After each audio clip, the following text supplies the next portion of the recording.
Adriana Vale stood on a Manhattan sidewalk, one hand clutching an ultrasound image, the other pressed against her barely swelling belly, and watched her husband hand the keys to a $60,000 Mercedes to a woman young enough to be his daughter.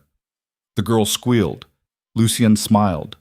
And when he finally noticed his wife standing there, 12 weeks pregnant with his child, he looked at her like she was an interruption to his afternoon. In that moment, something fundamental shifted inside Adriana. The heartbreak she expected never came. Instead, ice-cold clarity flooded through her veins. Because Lucien DeMarco had just made the most expensive mistake of his life. He had forgotten who truly built his empire. If you want to see a powerful woman reclaim everything stolen from her, stay until the end. And when you're done, hit that like button and comment what city you're watching from. I want to see how far Adriana's story travels. The November wind cut through the canyon of buildings on Fifth Avenue, sharp enough to make Adriana's eyes water. Or maybe that was just convenient timing. She could blame the cold for the moisture gathering at the corners of her lashes instead of admitting that watching your husband publicly humiliate you might actually hurt. She had left the doctor's office 20 minutes ago, still floating in that strange bubble of disbelief that comes with unexpected news. 12 weeks. 3 months. She had been carrying Lucien's child for 3 months without knowing, too busy managing the legal infrastructure of his so-called legitimate business empire to notice her own body changing. The irony wasn't lost on her. Dr. Morrison had smiled warmly as she handed over the ultrasound images, the grainy black and white photos that supposedly showed a tiny human but mostly looked like a blob with good potential. "Congratulations, Mrs. DeMarco. Everything looks perfect. Have you thought about how you'll tell your husband?" Adriana had smiled back, already imagining the moment. Maybe over dinner at Maria, their favorite restaurant, or perhaps something more intimate, just the two of them in the penthouse, with the city lights spread out below them like scattered diamonds. She had even entertained a foolish fantasy where this news might bridge the distance that had been growing between them for months. The way Lucien's eyes had started sliding past her at social events, the way his phone calls had become hushed and secretive. She had told herself it was business stress, the expansion into Chicago, the new political connections that required careful handling, the federal investigation that kept circling closer, never quite landing, but never fully going away either. She had told herself a lot of things. The walk from Dr. Morrison's office to Lucy N's supposed business meeting at the St. Regis should have taken 15 minutes. Adriana had made it in 12, her heels clicking against the sidewalk in a rhythm that matched her suddenly racing heart. She wanted to tell him now, immediately, before the cautious, analytical part of her brain could talk her out of spontaneity. She had rounded the corner onto 55th Street, already rehearsing the words, when she saw him. Lucien DeMarco stood in front of the hotel in a charcoal suit that cost more than most people's monthly rent, his silver-touched dark hair perfectly styled, his smile wide and genuine in a way Adriana hadn't seen directed at her in months. He was holding out a set of car keys, and attached to those keys was a young woman who couldn't have been more than 23. Blonde, tall, wearing a dress that probably cost as much as the suit but covered approximately a tenth of the surface area. The girl's squeal of delight carried across the street. "Lucien! Oh my God, you didn't!" "Only the best for you, princess." His voice was warm, indulgent, the same tone he used to use with Adriana back when they were first married, back when he still looked at her like she mattered. The girl threw her arms around his neck. He caught her easily, lifting her slightly off the ground, and Adriana watched her husband kiss another woman with the kind of passion that used to make her knees weak. The ultrasound images crumpled slightly in her grip. She should leave. She should turn around and walk away before this moment burned itself any deeper into her memory. But her feet had apparently decided to root themselves to the sidewalk, forcing her to witness every detail of her humiliation in high definition. The Mercedes was parked at the curb, gleaming silver with a red bow on the hood like something out of a commercial.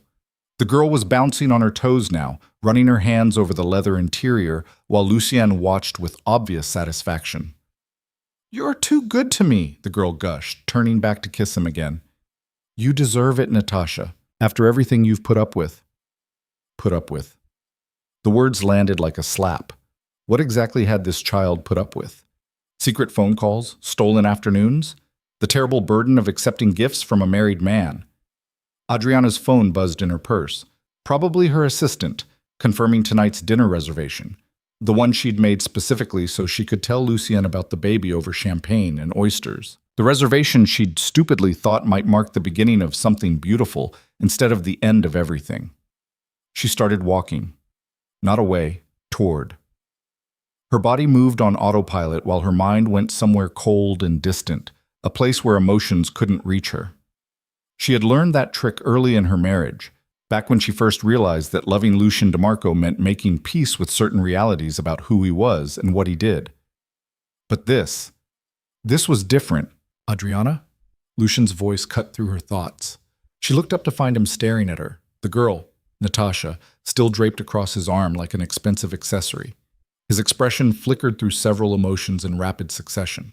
Surprise, annoyance, guilt, and finally settling on irritation, as if her presence was an inconvenience he shouldn't have to deal with. "What are you doing here?" he asked. The question was so absurd that Adriana almost laughed. What was she doing here?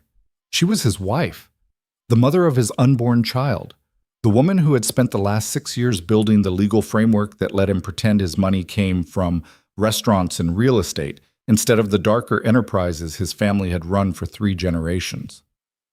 "I came to tell you something," she said quietly.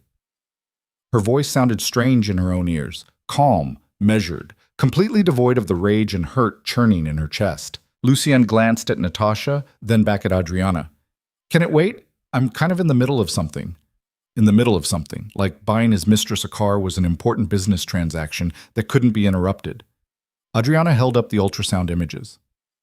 "I'm pregnant." The words dropped into the space between them like stones into still water. She watched the ripples spread across Lucien's face. Confusion first, then recognition, then something that looked almost like panic. Natasha's perfectly shaped eyebrows drew together. "Wait, what?" "Adriana." Lucien's tone carried a warning she knew well. The same tone he used with his associates when they stepped out of line. "We'll talk about this at home." "Will we?" She tilted her head slightly, studying him like he was a stranger. Maybe he was. Maybe he had been for a long time, and she'd just been too busy managing his empire to notice. "Or will you be too busy? You seem to have a very full schedule." His jaw tightened. "Don't do this." "Not here." "Why not here?" The coldness inside her was spreading, numbing everything it touched. "You didn't seem to mind making a public spectacle a moment ago. I thought perhaps you enjoyed an audience." Natasha stepped back from Lucien, her expression shifting from confusion to something sharper. "She's your wife?" "Ex-wife," Lucien said automatically, and that was when something fundamental broke inside Adriana. Not her heart. That would imply she still had expectations, still harbored some foolish hope that the man she married might actually care. No, what broke was different. It was the last fragile thread of loyalty that had kept her tethered to him despite every warning sign, every red flag, every moment when her instincts screamed that she should protect herself. "Not yet," Adriana said softly. She looked at Natasha, really looked at her, and saw what Lucien probably saw. Youth, beauty, the kind of uncomplicated adoration that came from not knowing who he really was. But soon, very soon, she turned and walked away, her heels clicking against the sidewalk in that same steady rhythm. Behind her, she heard Lucien call her name, heard the sharp exchange of words between him and Natasha, but none of it mattered anymore. The ultrasound images were still clutched in her hand, slightly wrinkled now, but intact. She looked down at the grainy blob that was supposedly her daughter. Dr. Morrison had seemed fairly confident about the sex, and felt something fierce and protective surge through her. "It's just you and me now," she whispered to the image. "And I promise you, sweetheart, I'm going to make sure you never have to rely on a man who treats you like an inconvenience." Her phone buzzed again. This time she answered, "Mitchell." Her voice was crisp, professional, betraying nothing of the chaos swirling beneath the surface. "I need you to pull every file we have on Lucien's business structure, every shell company, every property holding, every account. I want the full organizational chart on my desk by tonight." Her lawyer's surprise carried clearly through the phone. "Adriana, is everything is fine," she interrupted. "Better than fine. I'm finally thinking clearly. How quickly can you assemble a divorce team?" 48 hours, maybe less if do it in 24. And Mitchell? This is going to get complicated. I need people who can move fast and keep their mouths shut. You're scaring me a little. Good. You should be scared, because we're about to dismantle an empire, and I need to know you're ready for that level of warfare. A pause. Then, I've been ready for this since the day you married him. Adriana smiled, though there was no warmth in it. Then let's begin. She hung up and kept walking, her mind already 3 steps ahead, calculating angles and leverage points with the same precision she'd once used to protect Lucien's interests. The same skills that had made his business untouchable would now be used to tear it apart from the inside. Because here was the truth Lucien had somehow forgotten in his arrogance. Adriana Vale hadn't just married into the DeMarco family. She had rebuilt it. Every legitimate business front, every carefully structured LLC, every offshore account that kept the federal investigators at bay. Those were her creations, her architecture, her genius. Lucien thought he was powerful because he commanded respect through fear and family legacy. He had no idea that his real power had always come from the quiet woman who worked 18-hour days to make sure his empire appeared legal, stable, and completely above reproach. She had been invisible by design, preferring to work behind the scenes while Lucien played the role of feared syndicate boss. It had seemed strategic at the time. Let him have the glory while she built something real and lasting. What a mistake that had been. By the time Adriana reached her car, a modest sedan she'd always preferred to Lucien's ostentatious collection, she had already mentally categorized every asset she could strip from his control. The restaurants were hers. She'd structured those deals personally and made sure her name was on every crucial piece of paperwork. The properties in Brooklyn and Queens, also hers, buried under 3 layers of corporate entities that only she fully understood.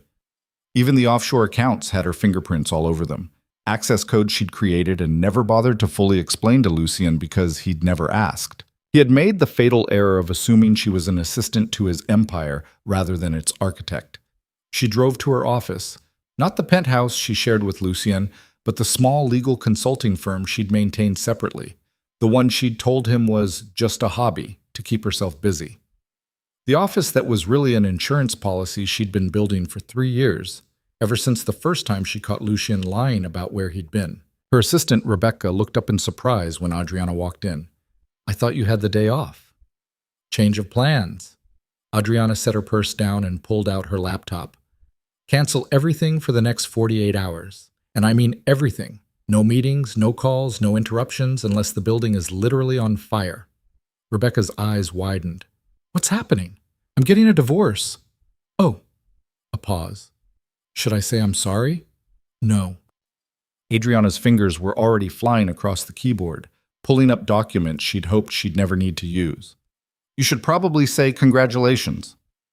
The next 6 hours passed in a blur of legal documents, phone calls, and strategic planning. Mitchell arrived with his team at 7 p.m., carrying banker's boxes full of files that represented 6 years of meticulous record-keeping.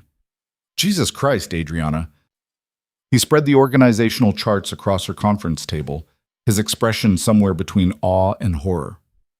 "You own everything. I mean, I knew you were involved in his business structure, but this... He doesn't actually own anything, does he?" "No," she said simply. "He doesn't. Every major asset is either in my name, held by a company I control, or protected by agreements I wrote that put me in the position of primary authority. Lucien has signature power on maybe 30% of his supposed empire, and even that's contingent on provisions I can trigger." Mitchell sat down heavily.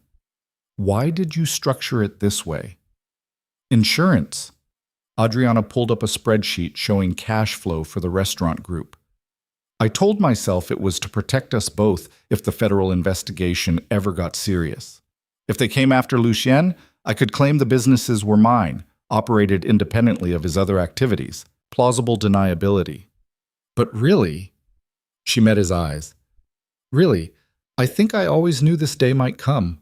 I just didn't expect it to hurt quite so little when it finally did."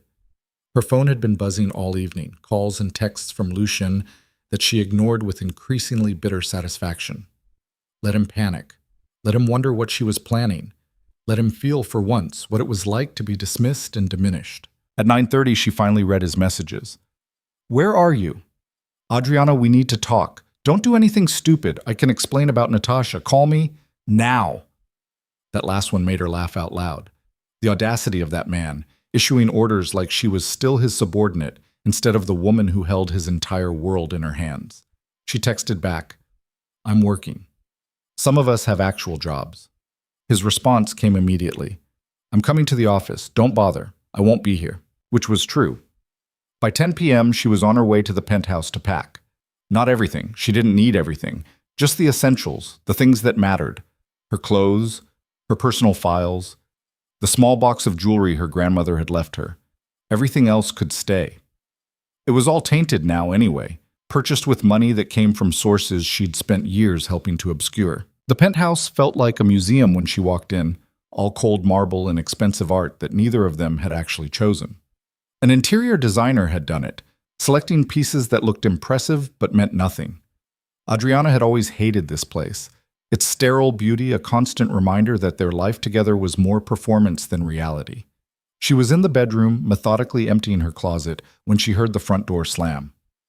Adriana! Lucian's voice echoed through the cavernous space. She could hear his footsteps, heavy and rapid, crossing the living room, charging toward her like he had any right to be angry. She didn't stop packing. He appeared in the doorway, his expensive suit rumpled now, his perfect hair slightly disheveled. What the hell do you think you're doing? Leaving. She folded a cashmere sweater with careful precision. I thought that was obvious. We need to talk about this. No, we really don't. He crossed the room in 3 strides, grabbing her wrist hard enough to make her drop the sweater. Yes, we do. You can't just walk away. You're my wife. Adriana looked down at his hand on her wrist, then up at his face. Let go of me. Something in her tone must have registered because his grip loosened immediately. She pulled her arm back and rubbed the red marks his fingers had left.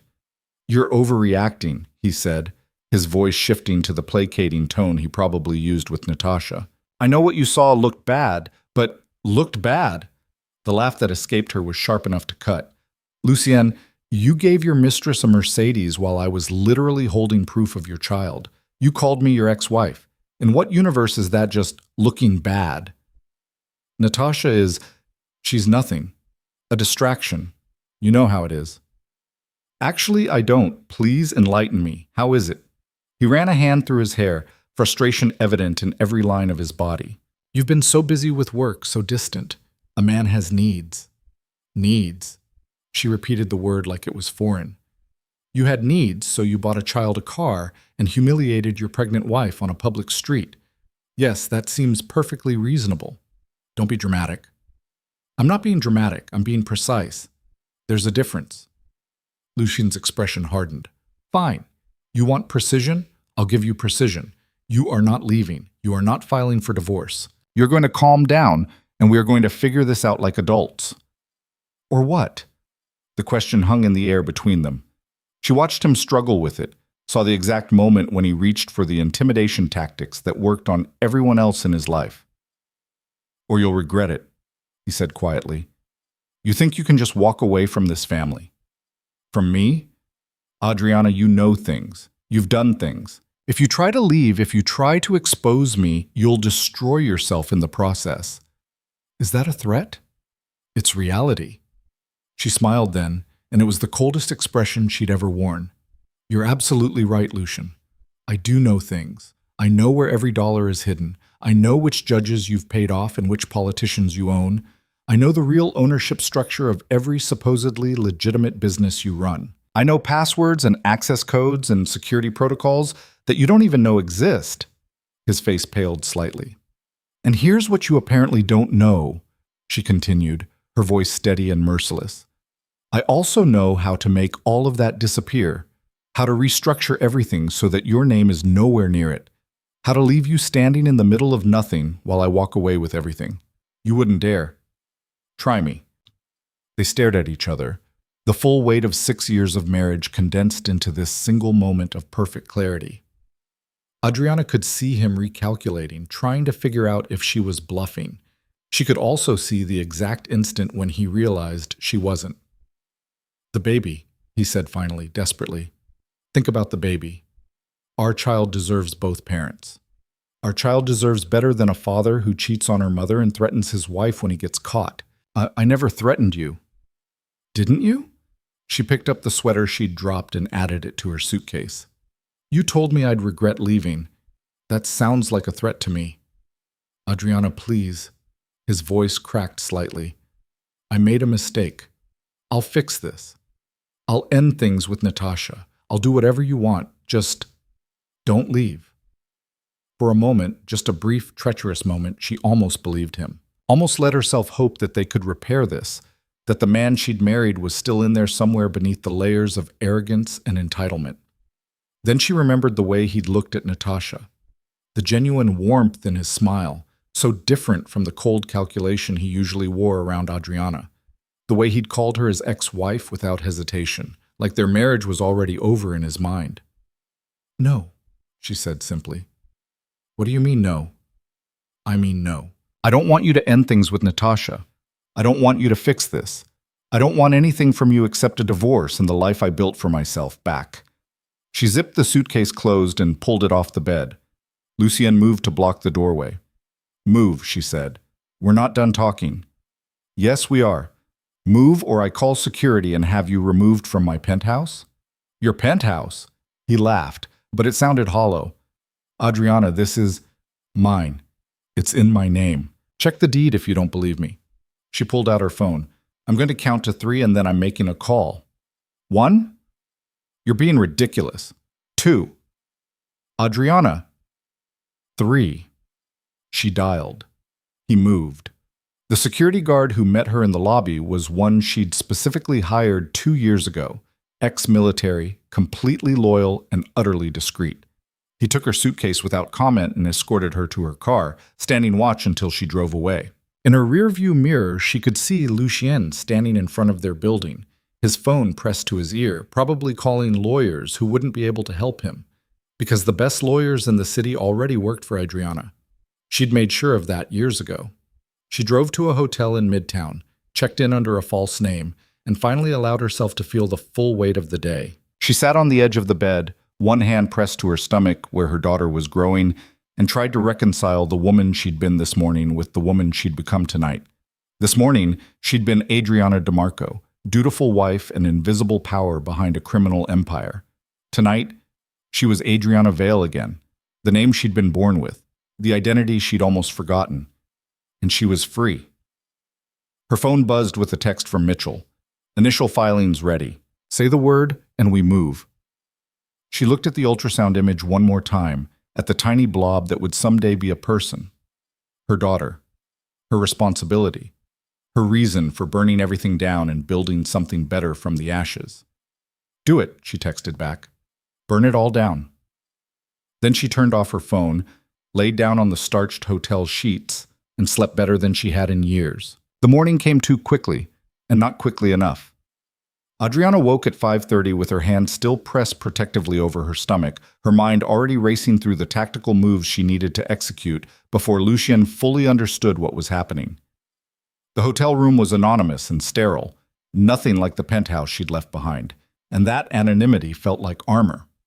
She showered quickly, dressed in a charcoal suit that meant business, and was in her office by 6:15. Rebecca was already there, looking like she'd been up all night. Please tell me you slept, Adriana said, setting down 2 coffees she'd picked up on the way. A little. Rebecca accepted the coffee gratefully. Mitchell's team has been working through the night. They're in the conference room. The conference room looked like a war room. 3 lawyers huddled around laptops. A paralegal was buried in file boxes, and Mitchell stood at the whiteboard mapping out what looked like a corporate org chart that would have made a conspiracy theorist weep with joy. Jesus, Mitchell, when did you get here? He turned and she could see the exhaustion in his eyes despite the sharp focus. Never left. Once we started pulling threads, the whole thing just unraveled. Adriana, I knew you were thorough, but this, he gestured at the whiteboard, this is architectural genius, or insanity. I honestly can't tell which. She studied the diagram, recognizing her own handiwork from years of careful construction.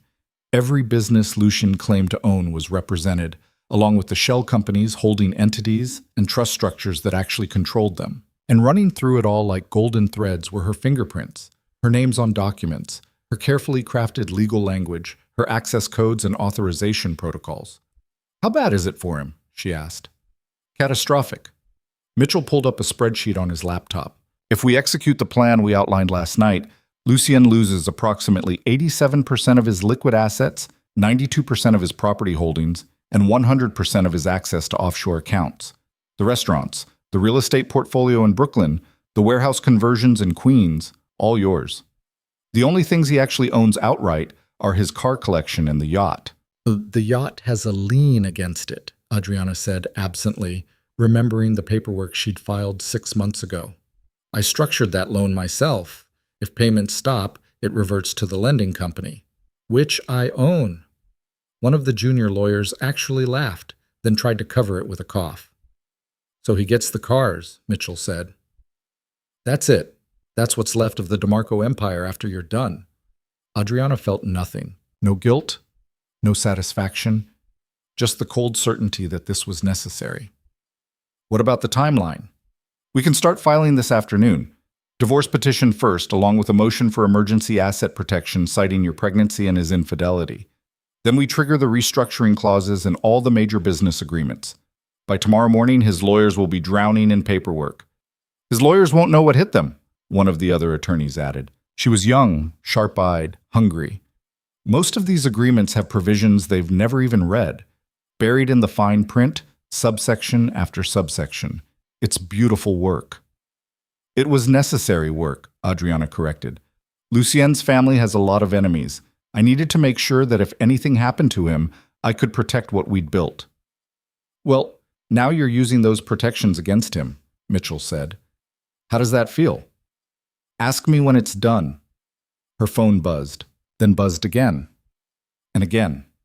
She glanced at the screen and saw a flood of messages, all from Lucien's associates, his underboss, Marco Castellano, his consigliere, Vincent Price.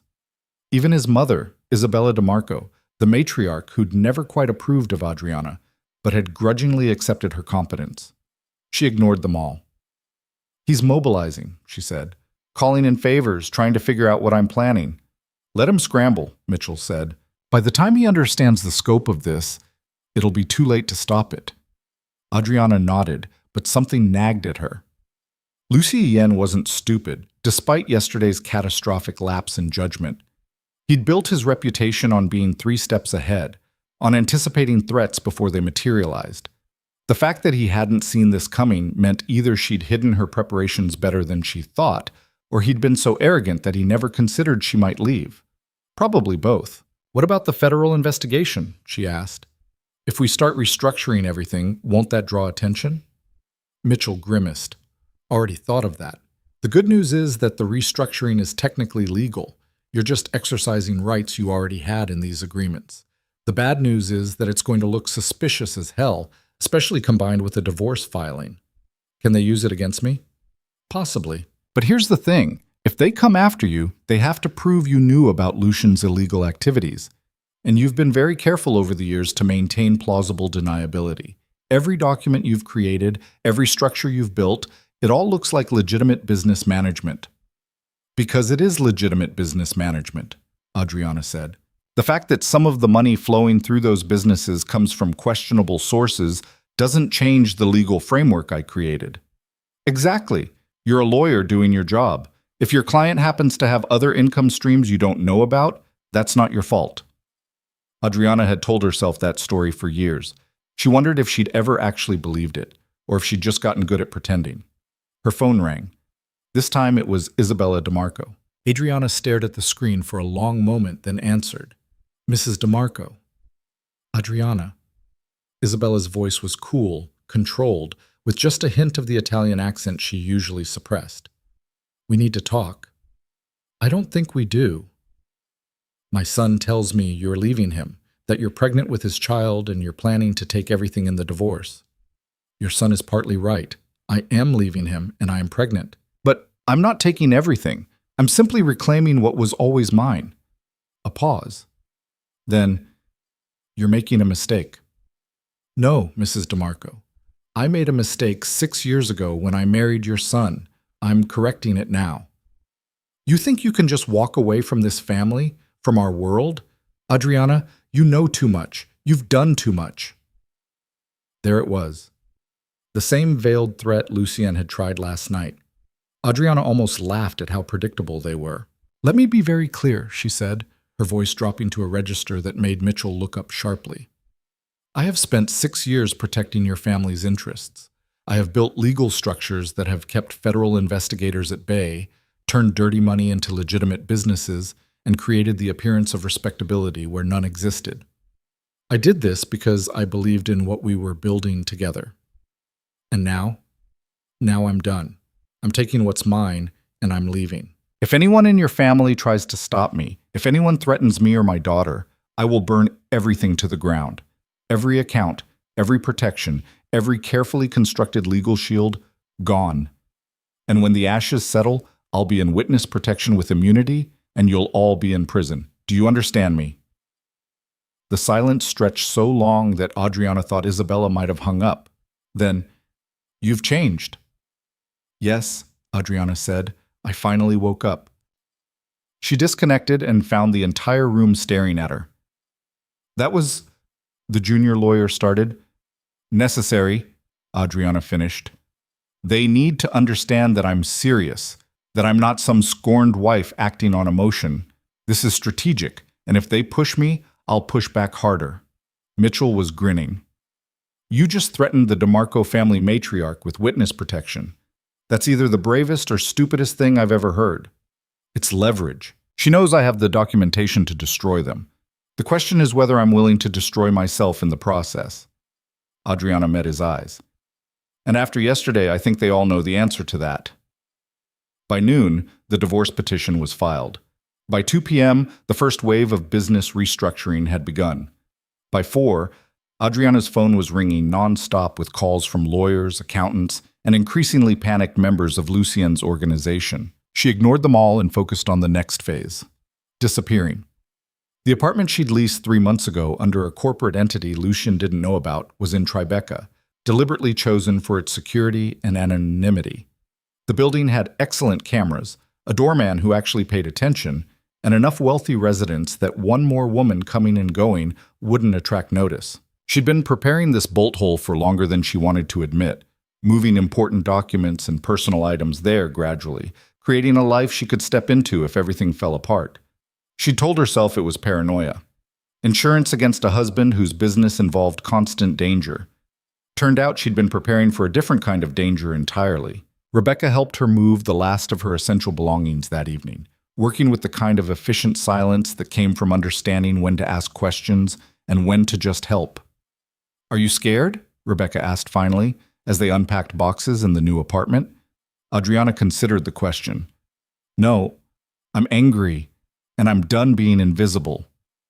Her phone buzzed with a text from Mitchell. Lucien's lawyers are requesting an emergency meeting. They're panicking. She smiled grimly and texted back, let them panic. No meetings until Friday. That gave her 2 more days to complete the restructuring. 2 more days to strip away everything Lucien thought he owned and reveal the truth, that his empire had always been built on her brilliance, not his strength. The next morning brought chaos. Adriana was in her office reviewing the offshore account transfers when Mitchell burst in without knocking, his face flushed with something between excitement and alarm. You need to see this. He thrust his phone at her. It was a news article from the New York Financial Times. DeMarco Restaurant Group faces unexpected restructuring amid ownership dispute. Adriana's stomach dropped. How did they get this so fast? Someone leaked it, probably one of the lawyers who got served with the restructuring notices. The business press is all over it. He scrolled to another article. This one's speculating about connections to organized crime. This one's talking about a power struggle within the DeMarco family. And this one, he paused. This one has a quote from Lucien. She grabbed the phone and read, These allegations are completely false. My wife is going through a difficult time, and I'm hopeful we can resolve our personal issues privately. The business operations of DeMarco Enterprises remain stable and unaffected. He's lying, Adriana said flatly. Of course he's lying. But he's doing it publicly, which means he's trying to reassure investors and partners. The problem is that the financials tell a different story. Adriana pulled up her own laptop, accessing the real-time cash flow data from the restaurant group. He's already experiencing liquidity issues. 3 of his major suppliers are demanding payment up front because his credit lines just got frozen. You froze his credit lines? I restructured the corporate guarantees that back them. Without my signature, the banks won't extend credit. She pointed to another spreadsheet. And here, see this?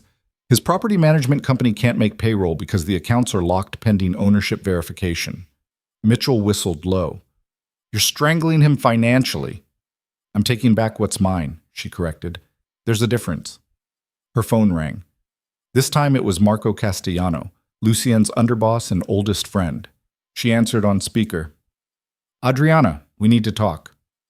Hello, Marco. What the hell are you doing? You're killing him. You're killing all of us. I'm extracting myself from a bad marriage. What happens to the rest of you is not my concern. Not your concern? His voice rose. You built this with us. You're part of this family. You can't just tear it apart because Lucien made a mistake. A mistake would be forgetting an anniversary, Marco. What Lucien did was a choice, a series of choices, and now I'm making my own choices. The feds are circling. You know that, right? They're watching for any sign of instability, any crack they can exploit. You're giving them exactly what they need. Adriana felt a cold spike of concern. Marco wasn't wrong. The federal investigation had been dormant for months, but a sudden restructuring of Lucien's business empire would absolutely draw their attention. Then Lucien should have thought of that before he publicly humiliated his pregnant wife, she said. Adriana, please, think about what you're doing. I have thought about it, Marco. For 6 years, I've thought about what's best for this family, what's best for the business, what protections we need. I've sacrificed my career, my reputation, my own identity to build something stable and legitimate out of the chaos Lucien inherited. And yesterday, I watched him give his mistress a car while dismissing me like I was an inconvenience. He knows he screwed up. Good. Then he can live with the consequences. She hung up and found Mitchell staring at her. The feds really are a problem, he said quietly. If they think the organization is unstable, they might accelerate their investigation, try to flip people while everyone's vulnerable. I know. Adriana rubbed her temples, feeling the first stirrings of a headache. But I can't stop now. If I back down, Lucien will think he can control me through intimidation, and I won't live like that. My daughter won't grow up watching her mother be diminished. So what do? We move faster. How quickly can we complete the account transfers? 48 hours? Maybe less if we push. Push. I want everything locked down by Friday morning. Everything. The next 36 hours were a blur of legal documents, digital transfers, and increasingly desperate attempts by Lucien's team to halt the process. His lawyers filed emergency motions. His accountants demanded audits. His mother called 6 more times, each conversation more pointed than the last. Adriana ignored it all and kept working. By Thursday afternoon, she'd successfully transferred control of 17 separate business entities, locked access to 4 offshore accounts totaling over $30 million, and restructured the ownership of 8 properties in 3 boroughs. The DeMarco empire that Lucien had built his identity around was evaporating in real time, and there was nothing he could do to stop it, because every single transaction was legal. Every transfer was authorized by agreements he'd signed years ago without reading carefully. Every restructuring was supported by documentation that would hold up in any court. She'd built him an empire with trapdoors only she could open, and now she was opening them all. Mitchell called her at 6 p.m., his voice tight with tension. We have a problem. What kind of problem? The kind that wears FBI badges. 2 agents just showed up at my office asking questions about the DeMarco restructuring. They wanted to know if it was connected to any ongoing criminal investigations. Adriana's blood went cold. What did you tell them? That I couldn't discuss client matters without a subpoena. But Adriana, they're not going away. This is exactly what Marco warned about. The restructuring is drawing federal attention. She thought fast, weighing options and consequences. Did they mention Lucien specifically? Not by name, but they asked about ownership changes in entities currently under federal scrutiny. That's not subtle. No, it's not. She stared out her office window at the Manhattan skyline, the city lights beginning to glow as dusk settled. But it might actually work in our favor. How do you figure? If the feds are watching Lucian closely, he can't retaliate against me without drawing more attention. Every move he makes will be scrutinized. He's trapped. Mitchell was quiet for a moment. That's actually brilliant and terrifying. It's survival. Adriana pulled up her calendar. What's our completion percentage on the restructuring? 87%. We're almost done. Finish it tonight. I want everything locked down before the weekend. Adriana, the team is exhausted. We've been working around the clock for... I know, and I appreciate it more than I can say. But we're so close, Mitchell. If we stop now, if we give Lucien even a few days to organize a response, he might find a way to undo what we've done. I need this finished. She heard him sigh. Okay, we'll push through, but you owe my team about 1,000 hours of sleep and probably therapy. Bill me, she said, and meant it. By Friday morning, it was done. Every asset transferred, every account locked, every business entity restructured. Adriana sat in her new apartment with her laptop open, looking at the final spreadsheet that represented the complete dissolution of everything she'd built with Lucien. It should have felt like victory. Instead, it felt like grief. Not for Lucien. She was done mourning what they'd had, but for the version of herself who'd believed that love and loyalty mattered more than pride. The woman who'd worked 18-hour days to build something real and lasting, only to watch it be treated like it was worthless. That woman was gone now. In her place was someone harder, sharper, less willing to accept invisibility as the price of partnership. Her phone rang. Lucien. She almost didn't answer, then decided he deserved to hear this directly. What have you done? His voice was raw, desperate in a way she'd never heard. Adriana, what the hell have you done? I took back what was mine. You destroyed me. You destroyed everything we built. No, Lucien, I destroyed everything I built. You just stood in the middle of it and pretended it was yours. My lawyers say the restructuring is legal, that every transfer is supported by agreements I signed, agreements you wrote. Yes. You planned this. For years you've been planning to take everything. No, she said quietly. For years, I've been protecting both of us from exactly this kind of situation. I just never thought I'd be the threat I was protecting against. She could hear him breathing, harsh and ragged. The feds are asking questions. They're all over my businesses, my accounts. Marco says we might have people flipping because everyone thinks the organization is falling apart. Then maybe you should have thought about organizational stability before you bought your mistress a Mercedes. Damn it, Adriana. This isn't about Natasha. This is about you destroying 6 years of work. 6 years of building something real. I built something real, she interrupted, her voice sharp as a blade. You played make-believe on top of it. And the second you forgot who actually held the foundation together, it all came crashing down. I'm sorry. The words came out broken, almost childlike. I know I hurt you. I know what I did was wrong. But please, you have to stop this. You have to help me fix this before everything falls apart completely. Why would I do that? Because you love me. Because we have a child together. Because I don't love you anymore, Adriana said, and realized as she spoke that it was true. The love had died somewhere between the Mercedes and the dismissive look in his eyes, burned away by the pure oxygen of rage and clarity. And our child deserves better than a father who thinks infidelity is a forgivable mistake and threats are an acceptable negotiation tactic. Adriana, goodbye, Lucien. She hung up and turned off her phone, sitting in the sudden silence of her new apartment. Through the windows, she could see the city continuing on, indifferent to the small drama of one woman reclaiming her life from a man who'd taken it for granted. Her hand moved to her stomach, to the barely there curve where her daughter was growing. Just you and me now, she whispered. And I promise, sweetheart, you'll never have to choose between love and self-respect. You'll never have to make yourself smaller so someone else can feel bigger. The intercom buzzed. Rebecca's voice came through. Adriana, there's someone here to see you. She says her name is Natasha. Adriana froze. Of all the people she'd expected to show up at her door, Lucien's mistress hadn't made the list. Send her up, she said finally. 2 minutes later, she opened her door to find the blonde girl from the sidewalk standing in her hallway, looking significantly less polished than she had 3 days ago. Her eyes were red-rimmed, her expensive dress wrinkled, and she was clutching a designer handbag like a lifeline. "Mrs. DeMarco," Natasha said, "can we talk?" "It's Ms. Vale now," Adriana corrected. "But yes, come in." Natasha stood in the middle of Adriana's living room, looking entirely out of place, like a hothouse orchid dropped into a stark modern gallery.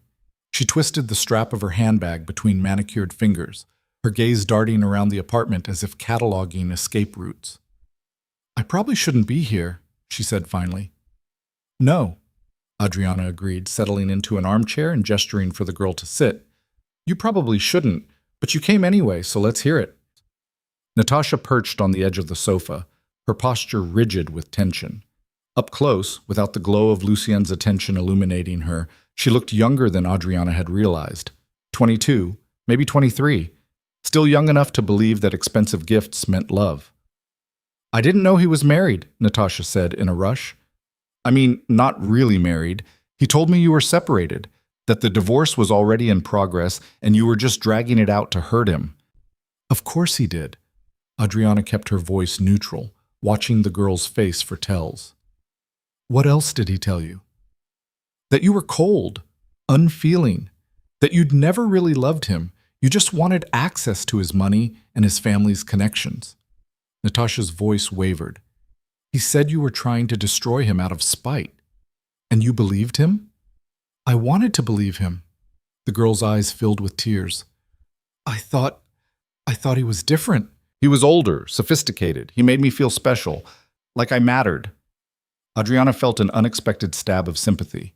She remembered being young and stupid, back before law school hardened her, back when she still thought love was enough.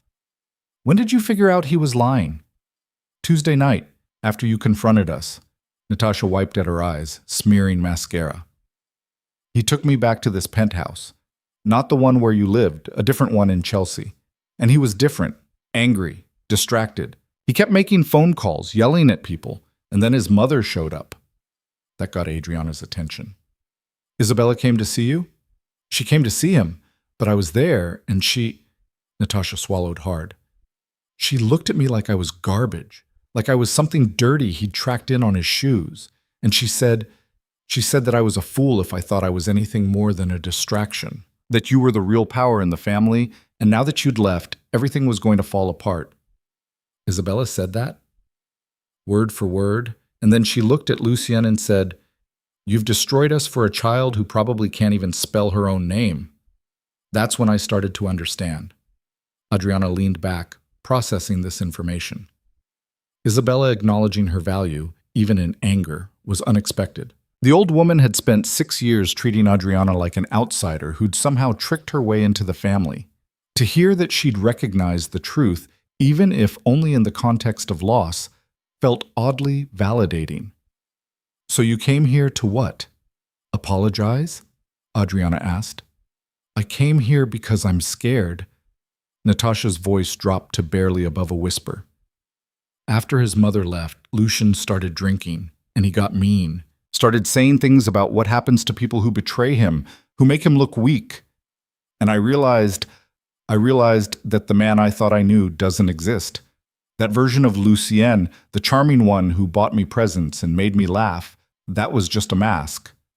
"Yes," Adriana said quietly. "It was." "But you saw through it. You must have seen it from the beginning." "No, I saw it eventually, but not soon enough." Adriana studied the girl across from her, seeing the cracks in her composure, the trembling hands, the fear she was trying to hide. "What did he do to you, Natasha?" "Nothing, not yet.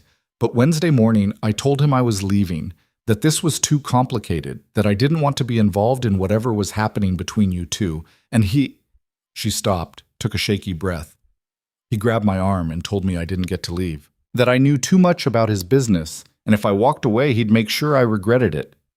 Ice flooded through Adriana's veins. She'd known Lucien could be threatening when his control was challenged, but she'd never seen him turn that violence toward someone he supposedly cared about.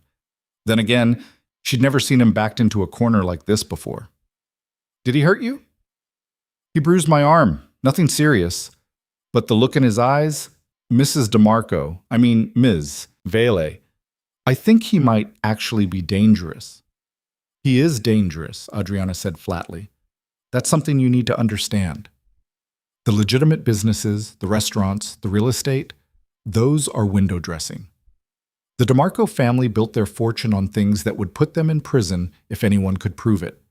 And right now, Lucian is watching everything he thought he owned slip away. That makes him unpredictable. Natasha's face went pale. What should I do? Leave the city, today. Go stay with family, friends, anyone who lives far enough away that Lucian won't casually run into you. Don't tell him where you're going. Don't answer his calls. Just disappear. I can't just... I have a job, an apartment. My whole life is here. Your whole life will be worth nothing if Lucien decides you're a liability. Adriana stood and walked to her desk, pulling out a business card. This is my lawyer. Call him. Tell him I sent you. He'll help you break your lease, handle any legal issues that come up. But Natasha, you need to take this seriously. The man you thought you knew doesn't exist. The real Lucien is cornered and desperate, and that makes him lethal. Natasha took the card with shaking hands. I'm sorry for my part in this. I know that doesn't change anything, but I am sorry. I believe you. And surprisingly, Adriana did. The girl had been a pawn, manipulated by someone much more skilled at deception. But Natasha, next time a man tells you his wife doesn't understand him, assume he's lying. After the girl left, Adriana stood at her window watching the street below, waiting to see Natasha emerge from the building. She did, a small figure in expensive clothes, hurrying toward the subway with her phone pressed to her ear. Probably calling someone to ask if she could stay with them. Probably starting to understand just how thoroughly she'd been used. Adriana's phone buzzed. She'd turned it back on after Natasha's arrival, and now messages were flooding in. Most were from Mitchell's team with updates on the final phases of the restructuring, but one was from an unknown number, and the message made her stomach drop. You think you've won. You haven't. This isn't over. She stared at the text, analyzing the wording, the implicit threat. It could be from Lucien, though the number was blocked. Could be from Marco or one of the other associates. Could even be from Isabella, though the matriarch usually preferred direct confrontation. Whoever it was, they were right about one thing. This wasn't over. The weekend passed in tense silence. Adriana stayed in her apartment, working remotely and monitoring the cascade of consequences her actions had triggered. The financial press was having a field day with the DeMarco situation, speculation running wild about internal power struggles and potential criminal connections. Several of Lucien's business partners had quietly started distancing themselves, canceling meetings and declining to comment on the restructuring. The empire was fracturing, and everyone could see it. Monday morning brought federal agents to her door. Adriana had been expecting them, had prepared for this moment with the same meticulous attention she brought to everything. She was dressed professionally, her apartment was immaculate, and she had Mitchell on speed dial. The agents were exactly what she'd expected. A man and a woman in dark suits, carrying badges and wearing expressions of practiced neutrality. The woman did the talking. Ms. Vale? I'm Agent Sarah Chen. This is Agent Michael Torres. We're with the FBI's Organized Crime Task Force. We'd like to ask you some questions about your husband. Ex-husband, Adriana corrected, opening the door wider. And you're welcome to ask questions, but I'll need to call my attorney first. Of course. Agent Chen's smile didn't reach her eyes. We appreciate your cooperation. Mitchell arrived 20 minutes later, looking slightly disheveled but sharp-eyed and alert. He settled next to Adriana on the sofa, while the agents took the chairs across from them. My client is willing to answer questions, Mitchell said, but I'll advise her not to respond if anything ventures into privileged territory. Understood. Agent Chen pulled out a notepad, though Adriana suspected everything was being recorded. Ms. Vale, can you tell us about the recent restructuring of businesses associated with Lucien DeMarco? I exercised contractual rights I held in various corporate entities, Adriana said calmly. All transactions were legal and properly documented. Why now? After 6 years of marriage? I'm filing for divorce. It seemed prudent to clarify ownership of marital assets before the proceedings became contentious. That's quite an understatement, Agent Torres said. Our understanding is that you've essentially dismantled Mr. DeMarco's entire business empire. I've restructured entities I created and managed. If those entities represented the bulk of what you're calling his empire, that says more about Mr. DeMarco's actual business acumen than it does about my actions. Agent Chen leaned forward slightly. Ms. Vale, we've been investigating the DeMarco organization for 3 years. We know that significant portions of their income come from illegal activities, loan sharking, protection rackets, money laundering. Are you telling us you were unaware of this? Mitchell's hand moved to Adriana's arm, a warning. She ignored it. I'm telling you that I provided legal consulting services to legitimate business entities. If money was flowing into those businesses from questionable sources, I wasn't made aware of it. My work focused on corporate structure, regulatory compliance, and contract negotiation. Convenient, Agent Torres said. Thorough, Adriana corrected. I kept meticulous records of every transaction, every consultation, every piece of advice I provided. All of it relates to legitimate business operations. We'd like to see those records. Get a subpoena, Mitchell said immediately. My client has cooperated with your questions, but she's not turning over privileged work product without a court order.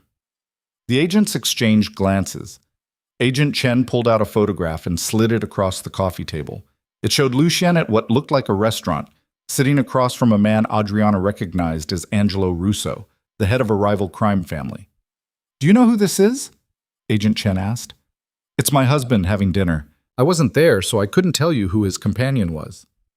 That's Angelo Russo. 3 weeks ago, your husband met with him to discuss territory disputes. We have audio recordings of that conversation. Adriana kept her face carefully neutral. I'm afraid I don't know what that has to do with me. It has to do with you, because that meeting was set up using your phone, Agent Torres said. Your number appears in Russo's call records. You arranged the time and location. Her mind raced, pulling up the memory. 3 weeks ago, Lucien had asked her to call a number and set up a meeting. He'd said it was a potential investor for the restaurant group, someone who wanted privacy. She'd made the call, arranged the meeting, and thought nothing more of it. I occasionally managed my husband's schedule, she said carefully. If I made a call at his request, I wouldn't necessarily know who I was calling or why. So you're saying you were just following orders? I'm saying I performed administrative tasks like any spouse might do. I didn't interrogate my husband about the purpose of every phone call. Agent Chen sat back, studying Adriana with an intensity that made her skin crawl. Ms. Vale, I'm going to be direct with you. We've been building a case against the DeMarco organization for years, but we've never been able to make anything stick because someone very clever has been creating legal protections that obscure the criminal activity. Someone with significant legal expertise and intimate knowledge of corporate structure. And you think that someone is me. We think you're smart enough to have built an insurance policy. Documentation that proves what you knew and when you knew it, kept somewhere safe in case you ever needed leverage. The room went very quiet. Adriana could feel Mitchell's tension radiating from beside her, could see the calculation in the agent's eyes. They were fishing, hoping she'd either confirm their theory or panic and say something incriminating. She did neither. I think we're done here, she said calmly. If you have specific allegations against me, charge me. Otherwise, this conversation is over. We're not accusing you of anything, Agent Chen said. Yet. But Ms. Vale, the ship is sinking. Lucien's organization is falling apart. And when it does, people are going to start looking for life rafts. If you have information that could help us, now would be the time to share it. And if I did have such information, hypothetically, what would you offer in exchange? Mitchell made a noise of protest, but Adriana held up a hand, silencing him. Agent Torres leaned forward. Full immunity, witness protection if you felt you were in danger, a chance to walk away clean and start over. That's quite an offer. It's a good offer. Better than what you'll get if we build the case without your cooperation and you end up charged alongside your husband. Adriana stood, signaling that the meeting was over. I appreciate your directness, Agent Chen, but I'm not interested in your offer. I haven't committed any crimes. I have no information about criminal activities, and I'm not interested in betraying my husband's confidences, even if our marriage is ending. The agent stood as well, clearly disappointed but not surprised. Agent Chen handed Adriana a business card. If you change your mind, call me. The offer won't stay open forever. After they left, Mitchell rounded on her. What the hell was that? You let them walk in here and accuse you of being complicit in organized crime, and you didn't shut it down immediately? I wanted to hear what they had, Adriana said, walking to her window and looking out at the city. And now I know. They have evidence of Lucien's criminal activities, but nothing concrete linking me to it, which means my paper trail is as clean as I thought. They'll get a subpoena. They'll tear through every document you've ever created. Let them. They won't find anything incriminating because I never created anything incriminating. Every structure I built was legally sound, every transaction was properly documented and apparently legitimate. The fact that Lucien used those structures to launder money doesn't make me criminally liable. Adriana, you can't be this naive. If they want to charge you, they'll find a way. Then they'll have to catch me first. She turned to face him, and something in her expression made him take a step back. Mitchell, I spent 6 years building protections for Lucien. Do you really think I didn't build any for myself? What are you talking about? I'm talking about documentation, recordings, evidence that I had no knowledge of the criminal aspects of Lucien's business. Every time he asked me to do something that seemed questionable, I documented it. Every conversation where he deliberately kept me in the dark about the source of funds or the purpose of a transaction, I recorded it. Mitchell's eyes went wide. You've been building a case against him. I've been protecting myself. There's a difference. Where is this documentation? Safe. Somewhere Lucien can't reach it, and somewhere the FBI won't find it unless I choose to hand it over. She moved away from the window. The agents were right about one thing. I did build an insurance policy, but I'm not ready to use it yet. Why not? If you have evidence that could put Lucien away and clear your name, why wouldn't you use it? Because it's leverage, and right now leverage is the only thing keeping me safe. Adriana pulled up her phone, checking messages. Lucien's operation is imploding, his associates are panicking, and the feds are circling. If I hand over evidence now, I lose my protection. But if I keep it as a threat, everyone has a reason to leave me alone. That's a dangerous game. Everything about this situation is dangerous. I'm just choosing which risks to take. Her phone rang. Marco Castellano. She answered on speaker. Adriana, we have a problem. We have several problems, Marco. You'll need to be more specific. Angelo Russo is making a move on our territory in Brooklyn. 3 of our collection points got hit last night, and 2 of our guys are in the hospital. He's taking advantage of the chaos you created. I didn't create chaos. I removed myself from an untenable situation. What Lucien's rivals choose to do with that information is not my responsibility. The hell it isn't, Marco's voice rose. You knew what taking apart the business would do. You knew we'd be vulnerable. And now people are getting hurt. Adriana felt a flicker of guilt, quickly suppressed. Then Lucien should have thought about organizational stability before he humiliated me on a public street. People are going to die over this, Adriana. Is that really what you want? Blood on your hands because you couldn't forgive one mistake? Don't you dare put this on me, she snapped.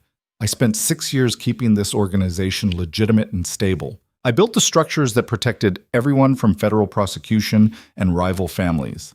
And the second I needed support, the second I needed basic respect, what did I get?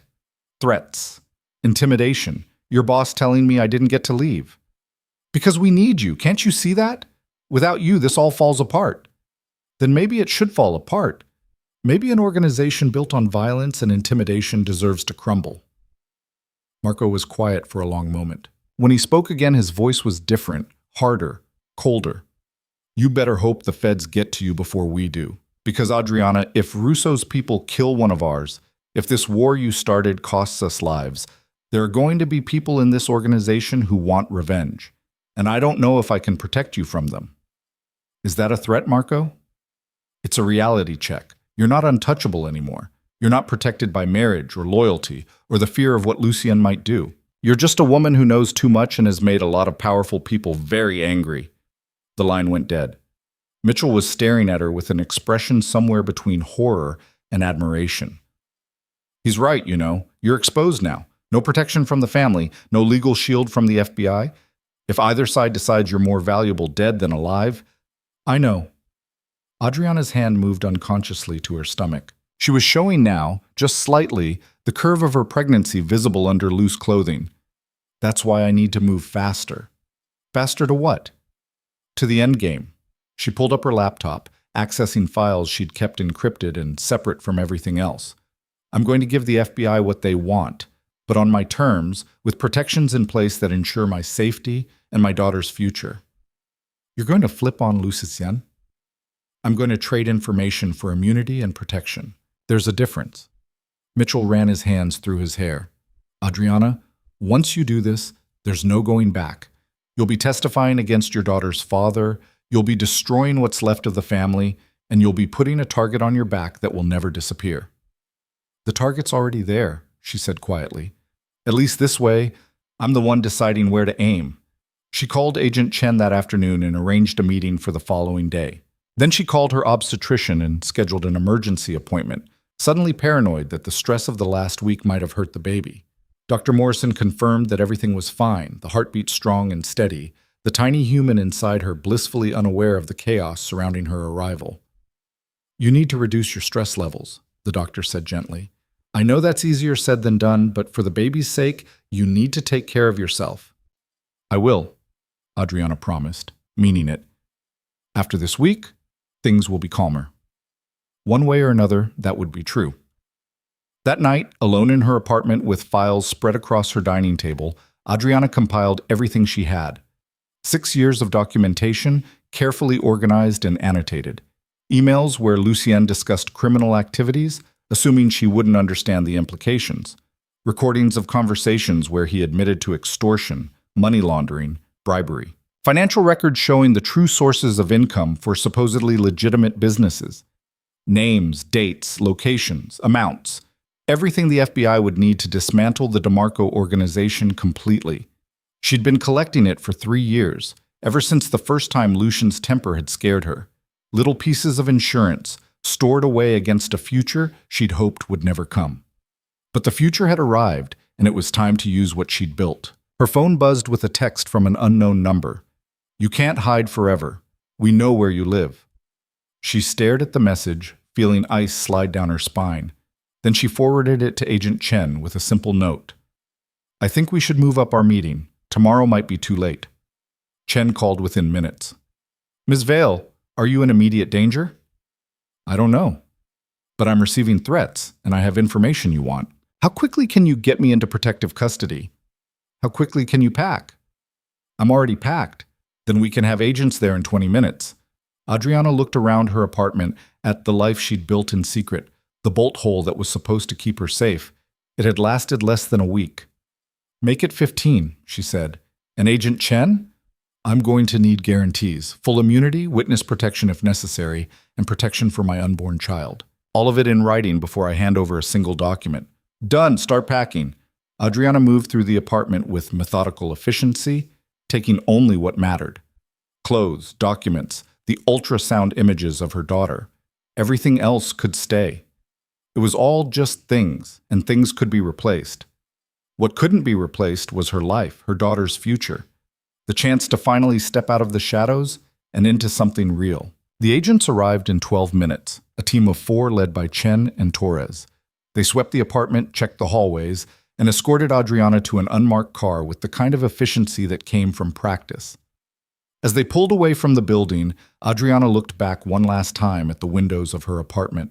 Somewhere in this city, Lucien was probably plotting his next move. Marco was trying to hold together a fracturing organization, and Angelo Russo was circling like a shark smelling blood. Let them circle. Let them plot. She was done being afraid. She had the nuclear option now, and she wasn't afraid to use it. The safe house was in Queens, a nondescript building on a quiet street where neighbors minded their own business and questions were never asked. Agent Chen led Adriana through a side entrance, up 3 flights of stairs, and into an apartment that looked like it had been furnished by someone with no concept of comfort or style. Beige walls, generic furniture, windows covered with heavy curtains that blocked out most of the light. It's temporary, Chen said, reading Adriana's expression. Just until we can assess the level of threat and make more permanent arrangements. How long is temporary? Could be days, could be weeks. Depends on how cooperative you are and how quickly we can move on the information you provide. Adriana set down her bag and moved to the window, carefully lifting one corner of the curtain to look out at the street below. Everything looked normal. Cars parked along the curb, a bodega on the corner, someone walking a dog. The ordinary rhythm of city life, completely unaware that 3 floors up, a woman was about to bring down an empire. Agent Torres appeared in the doorway carrying a file box. Conference room is set up whenever you're ready. We've got a stenographer, recording equipment, and a prosecutor standing by to draft the immunity agreement. Give me an hour, Adriana said. I need to organize my thoughts. After they left, she sat at the small dining table and pulled out her laptop, reviewing the documentation she'd compiled over the past 3 years. Every piece of evidence was tagged, categorized, and annotated with dates and context. It was the kind of meticulous organization that had made her invaluable to Lucien, and now it would be the thing that destroyed him. The irony wasn't lost on her. Her phone buzzed. Mitchell. She'd texted him from the car to let him know she was safe, but he'd been calling every 15 minutes since then. I'm fine, she said, answering before he could launch into panic mode. Fine? Adriana, you're in FBI custody preparing to testify against a crime family. That's pretty far from fine. I'm alive, I'm safe, and I'm making the only choice that ensures my daughter has a future. That's fine enough for me. She could hear him pacing on the other end of the line, his footsteps echoing in what was probably his office. What do you need from me? Keep handling the divorce proceedings. I want that finalized as quickly as possible. And Mitchell, if anything happens to me, there's a file in my safety deposit box at Chase. The key is with Rebecca. Inside you'll find instructions for my daughter's care and a trust fund that should see her through college and beyond.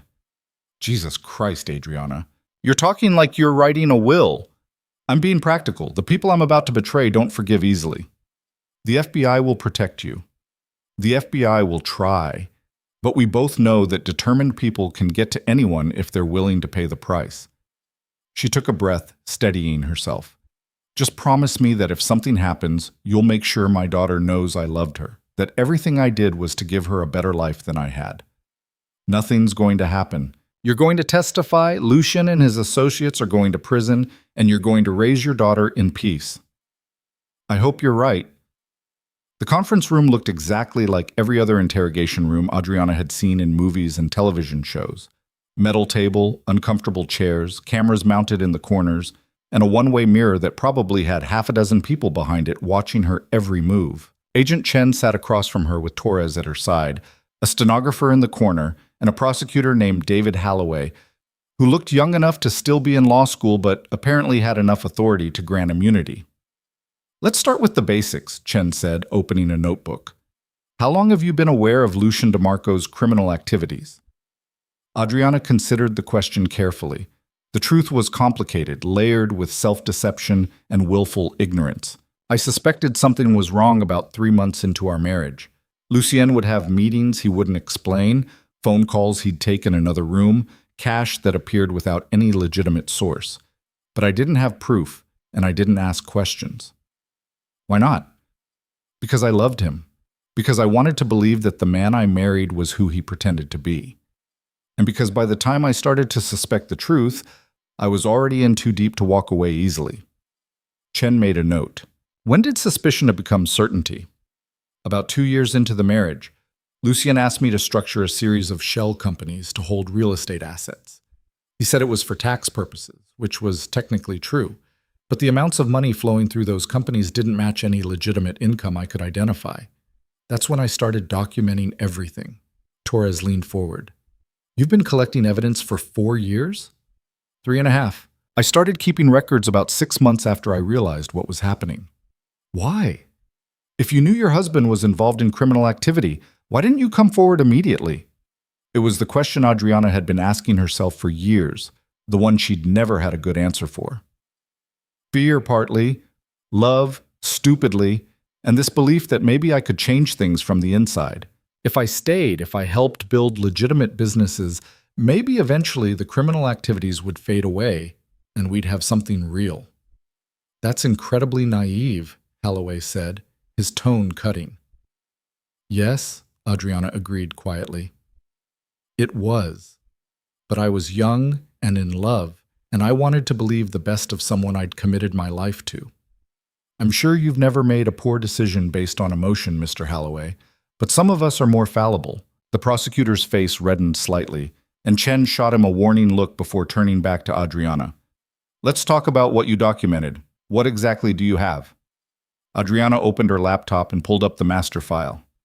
Emails, recordings, financial documents, organizational charts showing the real structure of the DeMarco operation. I have evidence of money laundering, extortion, bribery of public officials, loan sharking, and connections to at least 3 other organized crime families in the tri-state area. The room went very quiet. How much of this can you authenticate? Torres asked. All of it. Every document is either something I created myself or something I witnessed being created. Every recording is clearly dated and backed up in multiple locations. Every financial transaction can be traced through banks and shell companies that I personally established. Chen and Torres exchanged looks. Holloway was typing furiously on his laptop, probably already drafting indictments in his head. This is more than we hoped for, Chen said carefully. Ms. Vale, with this evidence, we can dismantle the entire DeMarco organization. We can prosecute not just Lucien, but his associates, his partners, the politicians he's been bribing. This is the biggest organized crime case we've had in a decade. I know. Adriana's hand moved to her stomach, a protective gesture that was becoming habitual. That's why I need guarantees, full immunity for anything I may have done while married to Lucien, witness protection if I feel I'm in danger, and financial support to relocate and start over. Done, Holloway said immediately. I can have the immunity agreement drafted within the hour. Full protection from prosecution for any crimes committed prior to today's date, provided you give truthful testimony and turn over all evidence in your possession. I want it to cover my daughter, too. Anything that happens after she's born, any retaliation against her, we'll protect both of you, Chen promised. That's not negotiable. Adriana nodded, feeling something tight in her chest finally loosen. Then let's begin. They worked through the night, Adriana walking them through years of documentation with the same precision she'd brought to creating it. She explained the shell company structures, identified the sources of laundered money, named the public officials who'd been bribed and the amounts they'd received. She provided recordings of Lucien discussing criminal activities, explaining how certain problems had been handled with violence or intimidation. With every piece of evidence she handed over, she felt the weight of her marriage lifting. All those years of looking the other way, of telling herself she was building something legitimate even as she enabled corruption, it was all coming out now, exposed in the harsh fluorescent light of the conference room. By 3 a.m, Chen called for a break. Adriana stumbled back to the apartment they'd given her, collapsed on the bed fully clothed, and slept for 4 hours before her phone woke her. The number was blocked, but she answered anyway. You made a mistake. Lucien's voice was rough, strained, nothing like the smooth confidence she'd once found attractive. A very big mistake. How did you get this number? I have resources you don't know about, friends you've never met, and they're very interested in finding you. Adriana sat up, suddenly wide awake. Is that a threat? It's a warning. You think the FBI can protect you? They can't even protect their own witnesses. Ask them about Tommy Marconi. He testified against my uncle 10 years ago. We found him in Iowa living under a new name. He lasted 6 months. Ice flooded through her veins. Lucien, I know you're scared. I know you think you're doing the right thing. But Adriana, you're making this worse for both of us. If you testify, if you give them evidence, they won't just come after me. They'll come after my mother, Marco, everyone we've ever worked with. And those people have families, Adriana. They have children who will grow up without fathers because you couldn't forgive one mistake. You humiliated me. You threatened me. You chose a stranger over your pregnant wife. I know, his voice cracked. I know what I did, and I've regretted it every second since you walked away. But this is scorched earth, Adriana. This is you burning down everything we built out of spite. I built it, she said coldly. You just stood in the middle and pretended it was yours. Then take it back. Take the businesses, the money, all of it. I'll sign whatever you want. Just don't do this. Don't put our daughter's father in prison for the rest of his life. For a moment, just a brief, treacherous moment, she almost wavered. The man on the phone sounded genuinely broken, genuinely sorry. He sounded like the Lucien she'd married before the power and arrogance had corrupted whatever goodness he'd once possessed. Then she remembered Natasha's bruised arm, the threats from Marco, the way Isabella had looked at her like she was disposable, the text messages warning her that they knew where she lived. "You did this to yourself," she said quietly. "Every choice that led us here was yours, and now you get to live with the consequences." She hung up and immediately told Agent Chen about the call. Within an hour, they'd moved her to a different safe house, changed her phone number, and added 2 more agents to her security detail. "He found you once," Chen said grimly. "We can't assume he won't try again." The next week passed in a blur of testimony, document review, and legal negotiations. Holloway's immunity agreement was ironclad, protecting Adriana from prosecution for anything she may have done while married to Lucien. In exchange, she gave them everything: names, dates, amounts, locations. She identified corrupt police officers, bribed judges, politicians who'd taken money in exchange for favorable zoning decisions. The evidence was so comprehensive that the FBI began executing warrants within 72 hours. They raided DeMarco properties, froze accounts, arrested associates. The news coverage was relentless. Every channel carried stories about the fall of one of New York's most powerful crime families, brought down by the wife who'd built their empire. Adriana watched it all from her safe house, feeling nothing. No satisfaction, no guilt, just a hollow emptiness where her marriage used to be. On the 8th day of her cooperation, Agent Chen brought news that changed everything. "We arrested Lucien this morning," she said, sitting across from Adriana in the cramped living room. "He's being held without bail, charged with racketeering, money laundering, extortion, and about 15 other counts. His lawyer is already talking about a plea deal." Adriana's hand moved protectively to her stomach. She was 17 weeks now, showing enough that strangers on the street would notice. "What kind of plea deal?" 20 years? Eligible for parole in 12, in exchange for testimony against Angelo Russo and information about the organization's connections to families in New Jersey and Philadelphia. He'd betray his allies to reduce his sentence? "Everyone betrays everyone when they're facing life in prison," Chen said. "But Adriana, there's something else. During the arrest, Lucien asked to speak with you. He says he has information about a threat to your safety that he'll only share directly." "Absolutely not." "I figured you'd say that, but I wanted to give you the option." Adriana stood and moved to the window, looking out at another unfamiliar street in another temporary refuge. She'd been in protective custody for 8 days, and already she felt like a ghost, disconnected from the world, living in a strange limbo between her old life and whatever came next. "What kind of threat?" she asked finally. "He wouldn't say. Just that there are people who want revenge for what you've done, and he's the only one who can warn you. It's manipulation. He's trying to scare me into seeing him, probably hoping he can talk me out of testifying." "Probably," Chen agreed. "But what if he's telling the truth? What if there is a credible threat we don't know about?"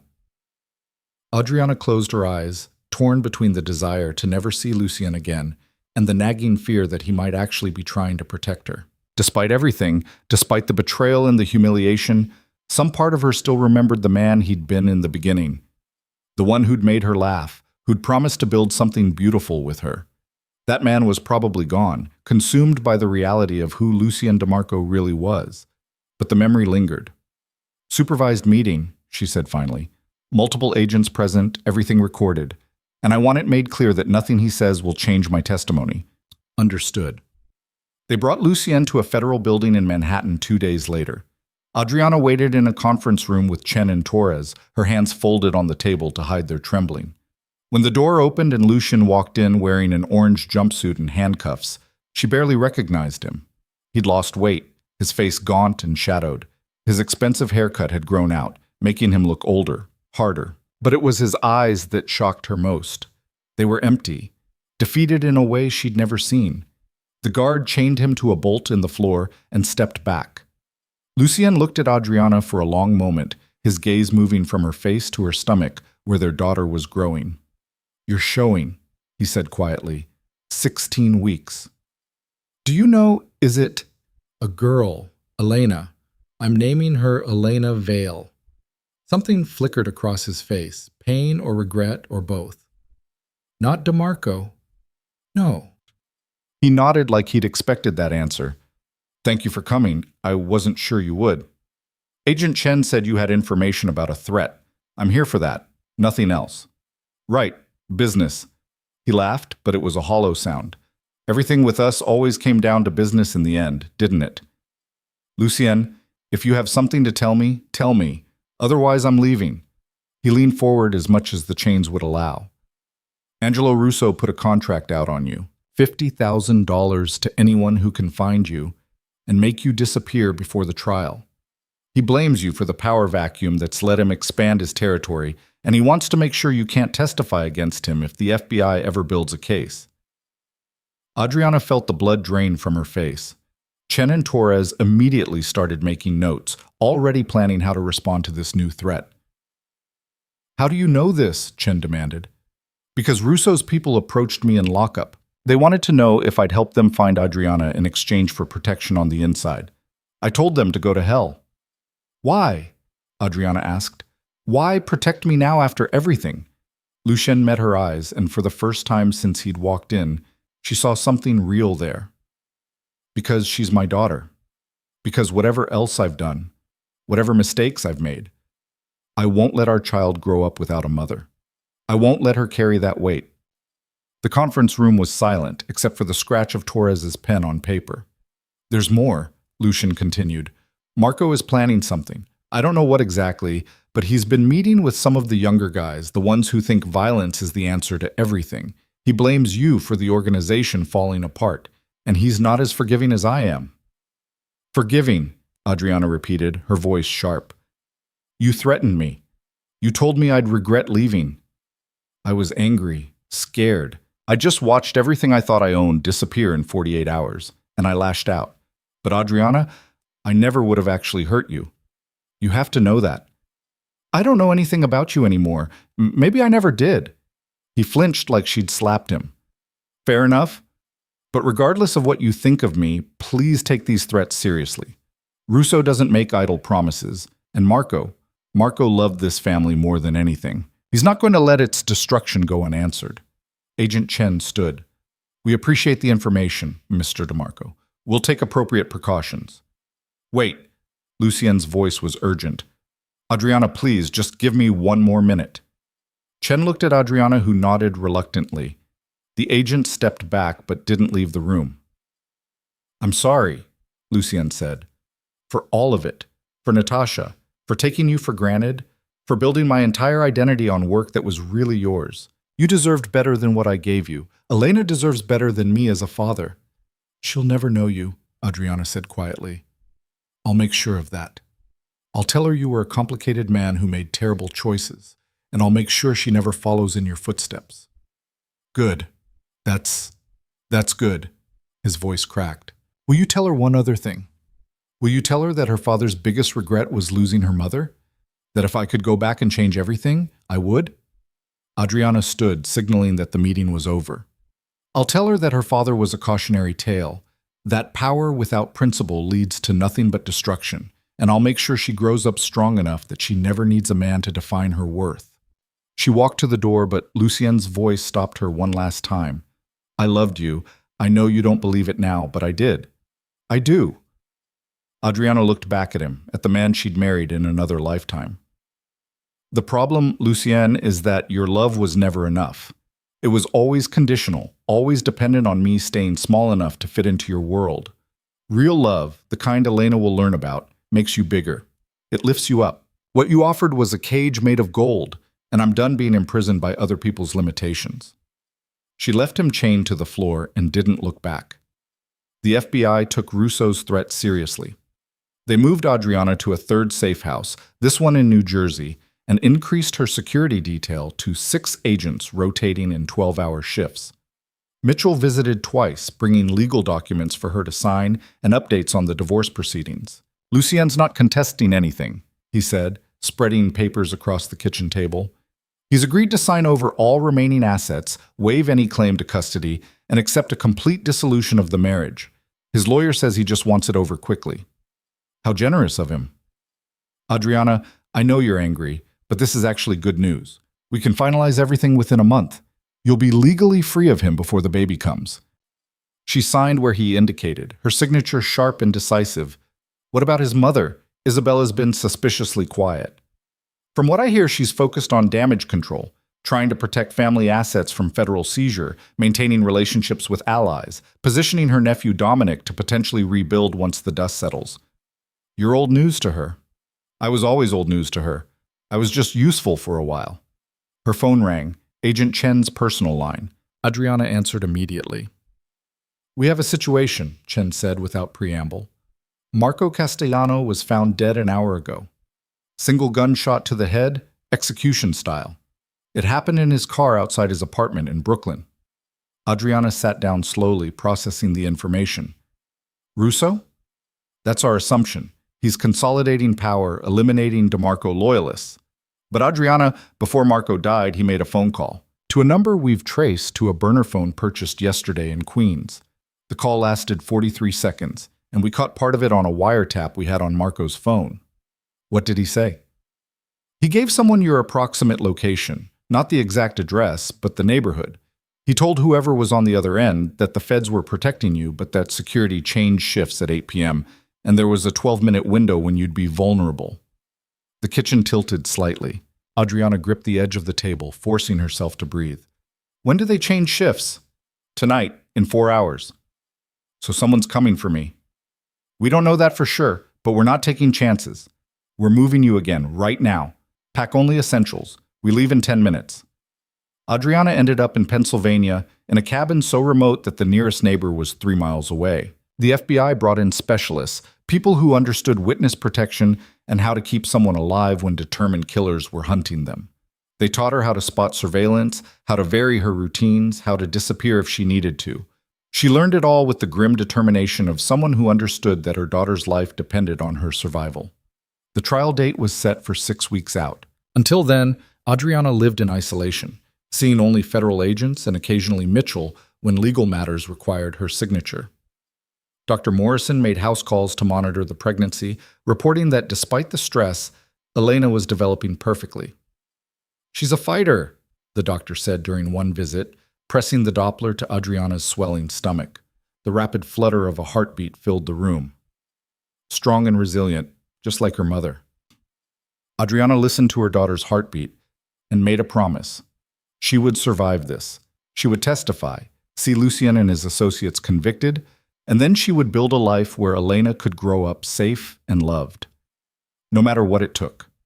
3 weeks before the trial, Agent Chen brought unexpected news. Lucien took a plea deal, she said, sitting across from Adriana in the cabin's small living room. 25 years, no possibility of parole for 15. In exchange, he's testifying against Angelo Russo, giving us details about corrupt officials and providing information about interstate criminal operations. So I don't have to testify. You still have to testify against some of the other defendants, politicians, judges, associates, but the most dangerous part, testifying against Lucien directly, that's off the table now. Adriana should have felt relief. Instead, she felt cheated somehow. She'd been preparing herself to face him in court, to tell the world what he'd done, to stand up and be counted instead of hiding in shadows. When does he go to prison? Sentencing is in 6 weeks. He'll be transferred to a federal facility upstate. Maximum security, isolated from general population for his own protection. His own protection? He's testifying against people who have long memories and longer reach. The moment he enters the system, he becomes a target. Chen paused. He asked if you'd consider bringing Elena to see him. Once she's born. Just once. So he can meet his daughter. Absolutely not. I told him you'd say that. After Chen left, Adriana sat in the gathering dusk, one hand on her belly where Elena was kicking with increasing vigor. 25 years. Lucien would be in his 60s when he got out, and Elena would be a grown woman who'd never known her father as anything but a name in old news articles. That should have felt like justice. Instead, it just felt sad. The weeks crawled by with agonizing slowness, each day bleeding into the next in the monotonous routine of protective custody. Adriana testified 3 times. Once against a state judge who'd taken bribes, once against 2 city councilmen who'd accepted money for zoning favors, and once in a deposition against several of Lucien's former associates. Each time she told the truth with clinical precision, her voice steady, her hands folded calmly on the table before her. Inside, she was counting down to a different day entirely. Elena's due date was April 23rd.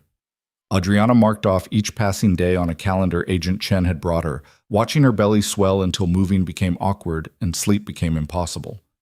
Dr. Morrison visited weekly, monitoring the baby's position and assuring Adriana that everything was progressing normally despite the extraordinary stress. "Your blood pressure is elevated," the doctor said during a visit in early April. "Not dangerously so, but I want you resting as much as possible. This last month is crucial." "I'm in protective custody in a cabin in the middle of nowhere," Adriana said dryly. "Rest is pretty much all I do." "Good. Keep doing it." But rest was easier prescribed than achieved. Adriana's mind wouldn't stop moving, racing through possibilities and contingencies, with the same obsessive attention to detail that had once made her invaluable to Lucy Yen's organization. She thought about the trial results, 3 convictions so far, with more coming. She thought about Angelo Russo, still free but under increasing federal pressure. She thought about Isabella DeMarco, who'd reportedly retreated to the family's estate in the Hamptons and refused all interview requests. Mostly, though, she thought about what came after. The FBI had offered her witness protection, a new name, a new city, a completely fresh start. But Adriana had spent 6 years being invisible, hiding her intelligence and diminishing herself to fit into Lucien's world. The idea of spending the rest of her life in hiding, constantly looking over her shoulder, felt like trading one prison for another. "I want my life back," she told Agent Chen during one of their regular check-ins. "Not a sanitized version of it, not some safe little existence in Nebraska under a fake name. I want to be Adriana Vale again. I want to build something real." Chen looked at her with a mixture of sympathy and frustration. "Adriana, there are still people who want you dead. Russo's organization, remnants of Lucien's old crew, maybe even some of the people you testified against. Witness protection isn't punishment, it's survival. It's hiding, and I'm done hiding." "Then what do you want?" Adriana had been thinking about that question for weeks, turning it over in her mind during the long, empty hours. "I want to use what I know. I spent 6 years learning how criminal organizations hide money and structure their operations to avoid prosecution. That knowledge is valuable, not just to the FBI, but to legitimate businesses that want to make sure they're not accidentally facilitating money laundering or criminal activity." "You want to be a consultant?" "I want to build a firm that specializes in financial transparency and anti-corruption compliance. Help companies identify vulnerabilities in their systems that criminals might exploit. Use everything I learned in Lucien's world to make the legitimate business world safer." Chen was quiet for a moment, considering. "That would keep you visible, public. It would be easier for someone to find you." "I know, but I'd rather live my life in the open and deal with the risks than spend the next 50 years looking over my shoulder." Adriana's hand moved to her belly, where Elena was doing what felt like gymnastics. "I want my daughter to see a mother who stands up for herself, who faces consequences instead of running from them, who uses her mistakes to build something better." "You're one of the bravest people I've ever met," Chen said quietly. "Or one of the most stubborn. I honestly can't tell which." "Can it be both?" Elena arrived on April 19th, 4 days early and apparently impatient to meet the world. Adriana's water broke at 3 in the morning, and within 6 hours she was holding a tiny, furious human who'd inherited her dark hair and what looked like Lucien's bone structure. The baby had perfect fingers and toes, lungs that worked magnificently, and absolutely no patience for anything that displeased her. "She's beautiful, doctor," Morrison said, placing the cleaned and swaddled infant in Adriana's arms. 7 pounds, 3 ounces, completely healthy. Adriana looked down at her daughter's face, at the way Elena's tiny hand wrapped around her finger with surprising strength, and felt something crack open inside her chest. All the anger, all the hurt, all the calculated revenge that had driven her for the past months, it all melted away in the presence of this perfect, innocent creature who depended entirely on her. "Hello, Elena," she whispered. "I'm your mother, and I promise you, sweetheart, you're going to have the life I never did. You're going to grow up knowing your own worth. You're going to be strong and brave and absolutely fearless." Elena yawned, unimpressed, and fell asleep. Agent Chen visited the hospital that afternoon, bringing flowers and news that made Adriana's blood run cold. Angelo Russo was arrested this morning, she said, settling into the chair beside Adriana's bed. We executed warrants based on testimony from Lucien and some of the other cooperating witnesses. Caught him at his estate in New Jersey with enough evidence to put him away for life. That's good news, isn't it? It is. But Adriana, before they took him in, Russo made a statement to the press. He said that certain people had betrayed the old code, that snitches and traitors never go unpunished, and that justice would be served eventually. He threatened me publicly? He didn't name you specifically, but yes, essentially. His lawyers are already trying to walk it back, claiming he was speaking generally about the erosion of traditional values. Chen's expression was grim. The point is, he's locked up now, but his organization isn't. And they heard what he said. Adriana looked down at Elena, sleeping peacefully in her arms, completely unaware of the danger surrounding her arrival into the world. How long do we have to stay in protective custody? The FBI recommends at least 6 months, maybe longer, depending on threat assessment. No. Adriana, I said no. I'm not raising my daughter in hiding. I'm not teaching her that the way to deal with bullies and criminals is to run away and hope they forget about you. Adriana's voice was steel-wrapped in silk. I have money from the divorce settlement. I have skills. I have connections. I'm going back to New York and I'm building the life I planned. You could die. Everyone dies eventually. But I refuse to spend whatever time I have being afraid. Chen stared at her for a long moment, then shook her head with something that might have been admiration. You're absolutely insane. Probably. But I'm done letting other people's violence dictate my choices. Mitchell came to visit 2 days later, bringing legal documents and unconcealed worry. He took one look at Elena and immediately melted, all his professional composure disappearing in the face of 10 pounds of adorable baby. She's perfect, he breathed, carefully holding her like she might break. Adriana, she's absolutely perfect. I know. Adriana smiled, watching her fierce lawyer transform into a puddle of sentiment. Mitchell, I need your help with something. Anything. I want to start a consulting firm. Financial compliance and anti-corruption services. I need you to handle the incorporation, draft the founding documents, and help me find office space in Manhattan. He looked up sharply, nearly dropping Elena in the process. Manhattan? Adriana, you can't be serious. The FBI wants you in witness protection, and you're talking about opening an office in the city where you have the most enemies?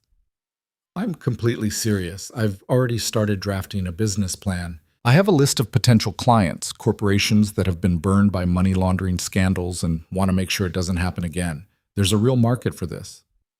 There's also a real chance someone will kill you. Then I'll hire security, good security, the kind that actually knows what they're doing. She took Elena back from him, settling the baby against her shoulder. Mitchell, I spent 6 years being invisible because it was safer that way. I built Lucien's empire in the shadows while he took all the credit. I testified against criminals from behind protective barriers with my identity obscured. I'm done being invisible. Even if being visible gets you killed? Even then. Because I'd rather my daughter remember a mother who stood up for herself than one who spent her life in hiding. Mitchell ran his hands through his hair, a gesture of frustration she'd seen 100 times. Fine, I'll help you. But I'm also hiring the best security firm in the city, and you're going to let them do their job. Deal. The divorce was finalized on May 3rd, exactly 3 months after Adriana had walked away from Lucien on that Manhattan sidewalk. The proceedings were brief, almost anticlimactic. Lucien signed away all claims from federal prison via video conference, his lawyer handling the technical details. Adriana attended from the FBI safe house, with Elena sleeping in a carrier beside her, and within 20 minutes, it was done. She was Adriana Vale again, legally and completely. The woman who'd been Mrs. DeMarco existed only in memory and old photographs. That afternoon, she received an unexpected visitor. Isabella DeMarco arrived at the safe house in a town car, dressed in black like she was attending a funeral, and asked to see Adriana. Agent Chen was immediately suspicious. Absolutely not. She could be working with Russo's people, trying to get close enough to— Let her in, Adriana said calmly. She's not here to hurt me. If Isabella wanted me dead, she has easier ways to arrange it. The older woman looked diminished somehow, her usual imperious bearing softened by what might have been grief or exhaustion. She sat across from Adriana in the small living room, her gaze moving from Adriana's face to Elena, asleep in her carrier. She looks like him, Isabella said quietly. Around the eyes. Yes. May I hold her? Adriana hesitated, then carefully transferred Elena to Isabella's arms. The old woman held the baby with practiced ease, her expression softening in a way Adriana had never seen. I had 3 sons, Isabella said, not looking up from Elena's face. Lucien, Antonio, and Marco. Antonio died when he was 17. Wrong place, wrong time, caught in crossfire meant for someone else. Marco died last month, executed by our enemies. And Lucien is in prison for the next 25 years, which means he's as good as dead to this family. I'm sorry for your losses. Are you? I thought you'd be celebrating. You destroyed everything I spent 50 years building. I didn't destroy it. I just stopped protecting it. Adriana met Isabella's gaze steadily. Your family's empire was built on violence and crime. It was always going to fall eventually. I just accelerated the timeline. By betraying my son. By refusing to be destroyed along with him. Isabella looked back down at Elena, her fingers gently stroking the baby's dark hair. I never liked you. You were too smart, too educated, too different from the women our men usually married. I thought Lucien was making a mistake. You made that very clear. But I was wrong. You weren't the problem. You were the only thing holding it all together. Isabella's voice cracked slightly. After you left, everything fell apart so fast. Lucien went crazy, making stupid decisions and alienating allies. Marco became paranoid, seeing enemies everywhere. The organization fractured, rival families moved in, the FBI picked us apart piece by piece, and I realized that you were the foundation, not the decoration, the foundation. Why are you telling me this? Because I want you to know that I understand now. What you did, leaving and taking everything with you, it wasn't spite or revenge, it was survival, and I can't fault you for choosing survival. Isabella carefully transferred Elena back to Adriana's arms. I came here to ask you something. A favor, though I have no right to ask. What kind of favor?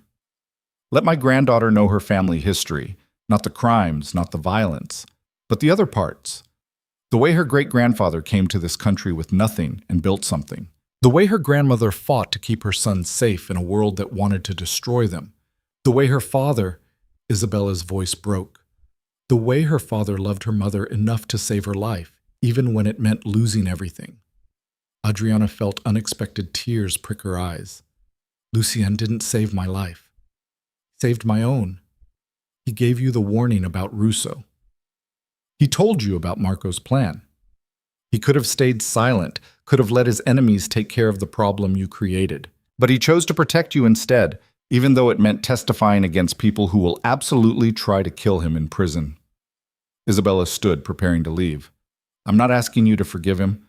I'm not even asking you to let him meet his daughter. I'm just asking that someday, when Elena asks about her father, you tell her the truth. All of it. The good and the bad. After Isabella left, Adriana sat for a long time holding Elena, thinking about truth and memory and the stories we tell to make sense of our lives. She'd planned to tell Elena that her father was a criminal who'd made terrible choices. Now she wondered if maybe the story was more complicated than that. Maybe Lucien had been a man who'd made terrible choices but still loved his daughter enough to protect her. Maybe he'd been both villain and victim, corrupted by the world he was born into, but capable of redemption at the end.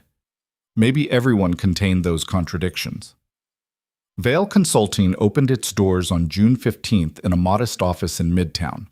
Adriana had 6 employees, 3 financial analysts, 2 former federal prosecutors, and a security expert who'd previously worked in corporate risk management. The security firm Mitchell hired provided round-the-clock protection, with armed guards rotating shifts and advanced surveillance systems monitoring every entrance.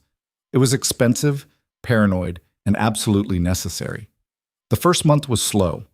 Despite her credentials and the media attention her case had generated, corporations were hesitant to hire the woman who'd brought down a major crime family. Some worried about association with scandal. Others questioned whether someone who'd been married to a criminal could really help them avoid criminal entanglements. But gradually, carefully, Adriana built a reputation. She gave interviews about corporate vulnerability to money laundering, wrote articles about financial red flags that indicated criminal activity, and consulted for free with several nonprofits trying to clean up their donation processes. And slowly, the phone started ringing. By September, Vail Consulting had 15 employees and a client list that included 3 Fortune 500 companies and a major international bank. Adriana had become the go-to expert on financial crime prevention, the woman who'd seen corruption from the inside and now dedicated herself to fighting it from the outside. She worked from home 2 days a week so she could be with Elena, who was growing faster than seemed possible. The baby who'd been born so tiny and fragile was now 6 months old, sitting up on her own and showing signs of the same fierce determination that had driven Adriana to rebuild her life. "She's going to be a handful," Rebecca said one afternoon, watching Elena refuse to let go of a toy she'd decided belonged to her. "Stubborn, like her mother." "Stubborn like both her parents," Adriana corrected. "Lucien was many things, but he was never weak-willed." The mention of Lucien's name brought the usual complicated tangle of emotions. Adriana had followed his case through the news. His testimony against Russo had been devastating, providing details about interstate criminal operations that had led to dozens of additional arrests. As a result, Russo had been sentenced to life without parole, and several other major crime figures had taken plea deals rather than risk similar exposure. Lucien had done exactly what he'd promised. He'd given the FBI everything they needed to dismantle the organizations that threatened Adriana. And in doing so, he'd made himself a target in every prison in the federal system. The letter arrived in October, forwarded through Mitchell to avoid any security concerns. It was handwritten on lined paper, the kind sold in prison commissaries, and the handwriting was unmistakably Lucien's. Adriana stared at the envelope for a long time before opening it. "Dear Adriana, I don't know if you'll read this. You have every right to burn it unopened, but I'm going to write it anyway because there are things I need to say, and I may never get another chance. First, I'm sorry. I've said that before, but I'm not sure I really meant it until now. Sitting in here with nothing but time to think about everything I destroyed, I finally understand the depth of what I did to you. I didn't just cheat. I didn't just humiliate you. I took the woman who built my entire world and treated her like she was worthless. I took your brilliance, your loyalty, your love, and I threw it away for meaningless validation from someone who didn't even know me. Second, thank you.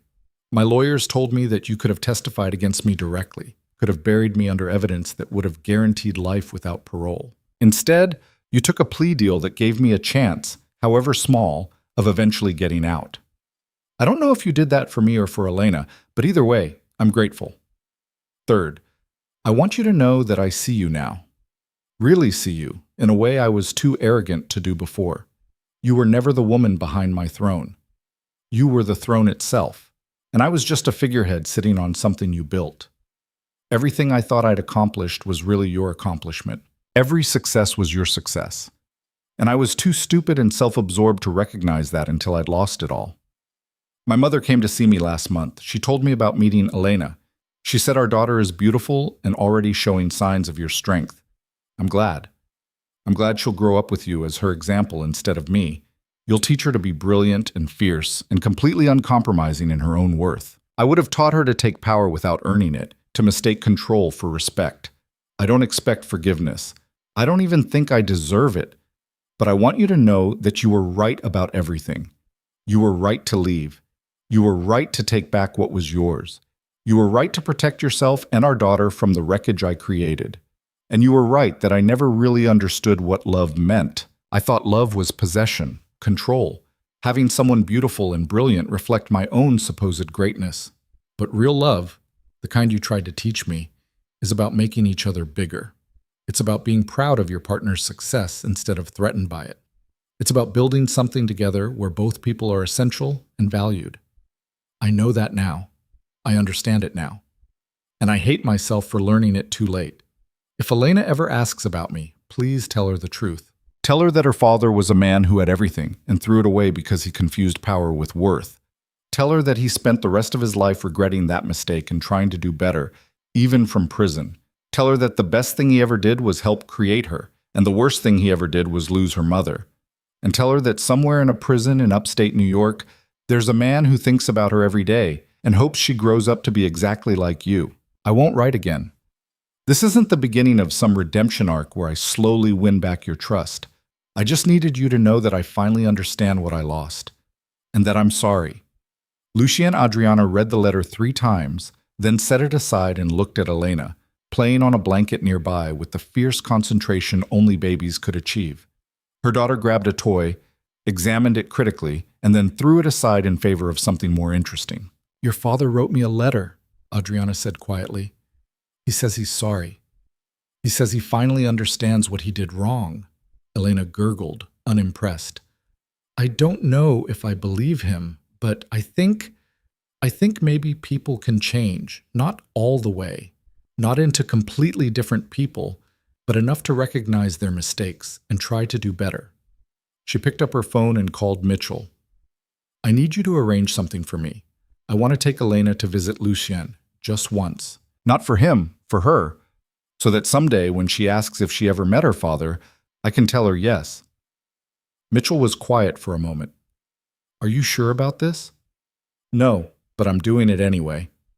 The prison visit was scheduled for November 3rd, carefully arranged through the FBI and the Bureau of Prisons to ensure maximum security. Adriana drove upstate on a gray morning with Elena in her car seat, Agent Chen following in an unmarked car, and her heart in her throat. The facility was exactly as bleak as she'd expected. Concrete walls, razor wire, guards with expressionless faces watching every movement. They processed her through multiple security checkpoints, each one more invasive than the last, before finally leading her to a small room with a table and 2 chairs. Lucien was brought in wearing prison khakis, his hands cuffed in front of him. He'd lost more weight, his face gaunt and shadowed with premature aging. But when he saw Elena in Adriana's arms, his expression transformed into something almost painful in its vulnerability. She's so big, he said, his voice rough. I can't believe how much she's grown. 6 months old. Adriana sat down, settling Elena on her lap. The baby stared at Lucien with the solemn curiosity babies reserved for strangers. She looks like you. More than me, thank goodness. She has your bone structure, your stubborn chin. Lucien laughed, but it came out broken. Heaven help you if she inherited my temperament. I think she inherited mine. She's already extremely opinionated about what she does and doesn't want. They sat in awkward silence for a moment, the weight of everything between them making small talk feel absurd. I got your letter, Adriana said finally. I meant every word. I know. That's what scares me. Why? Because if you really understand what you did wrong, if you really see me now the way you should have all along, then it means we could have had something real. We could have been actual partners building something beautiful together. And instead, we got this. She gestured at the prison walls surrounding them. We got destruction and betrayal and a daughter who'll grow up knowing her father only through supervised prison visits. I'm sorry. I know. But sorry doesn't fix this. Sorry doesn't give Elena her father back. Sorry doesn't return the 6 years I spent making myself smaller so you could feel bigger. Lucien's eyes were wet. What can I do? How can I make any of this right?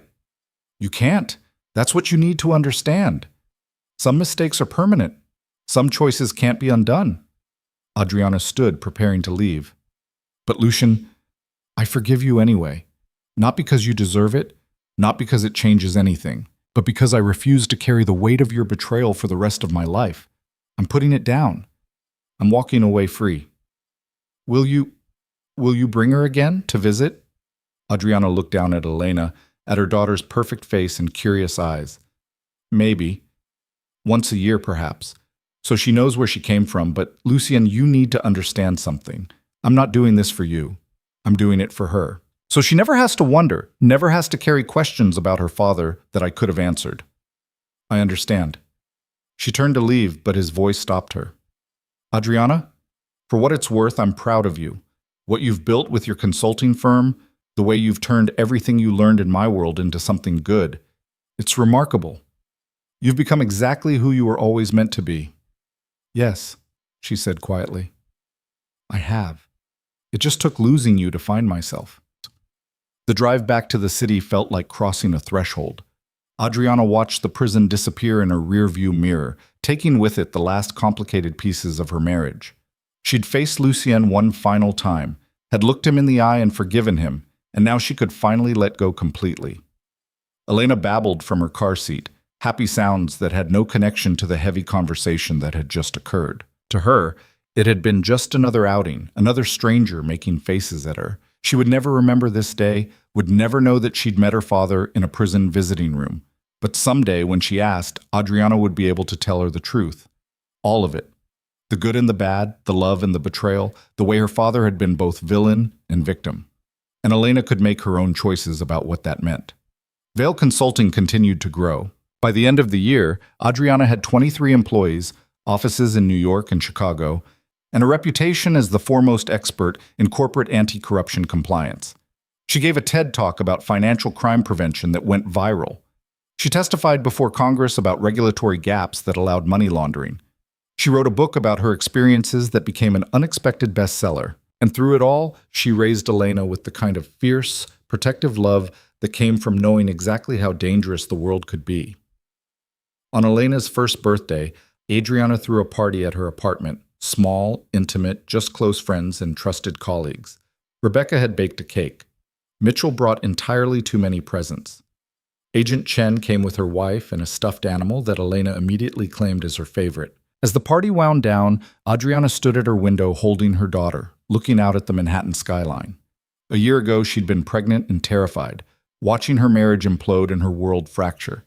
Now she was here, alive, successful, surrounded by people who valued her for who she actually was, rather than what she could do for them.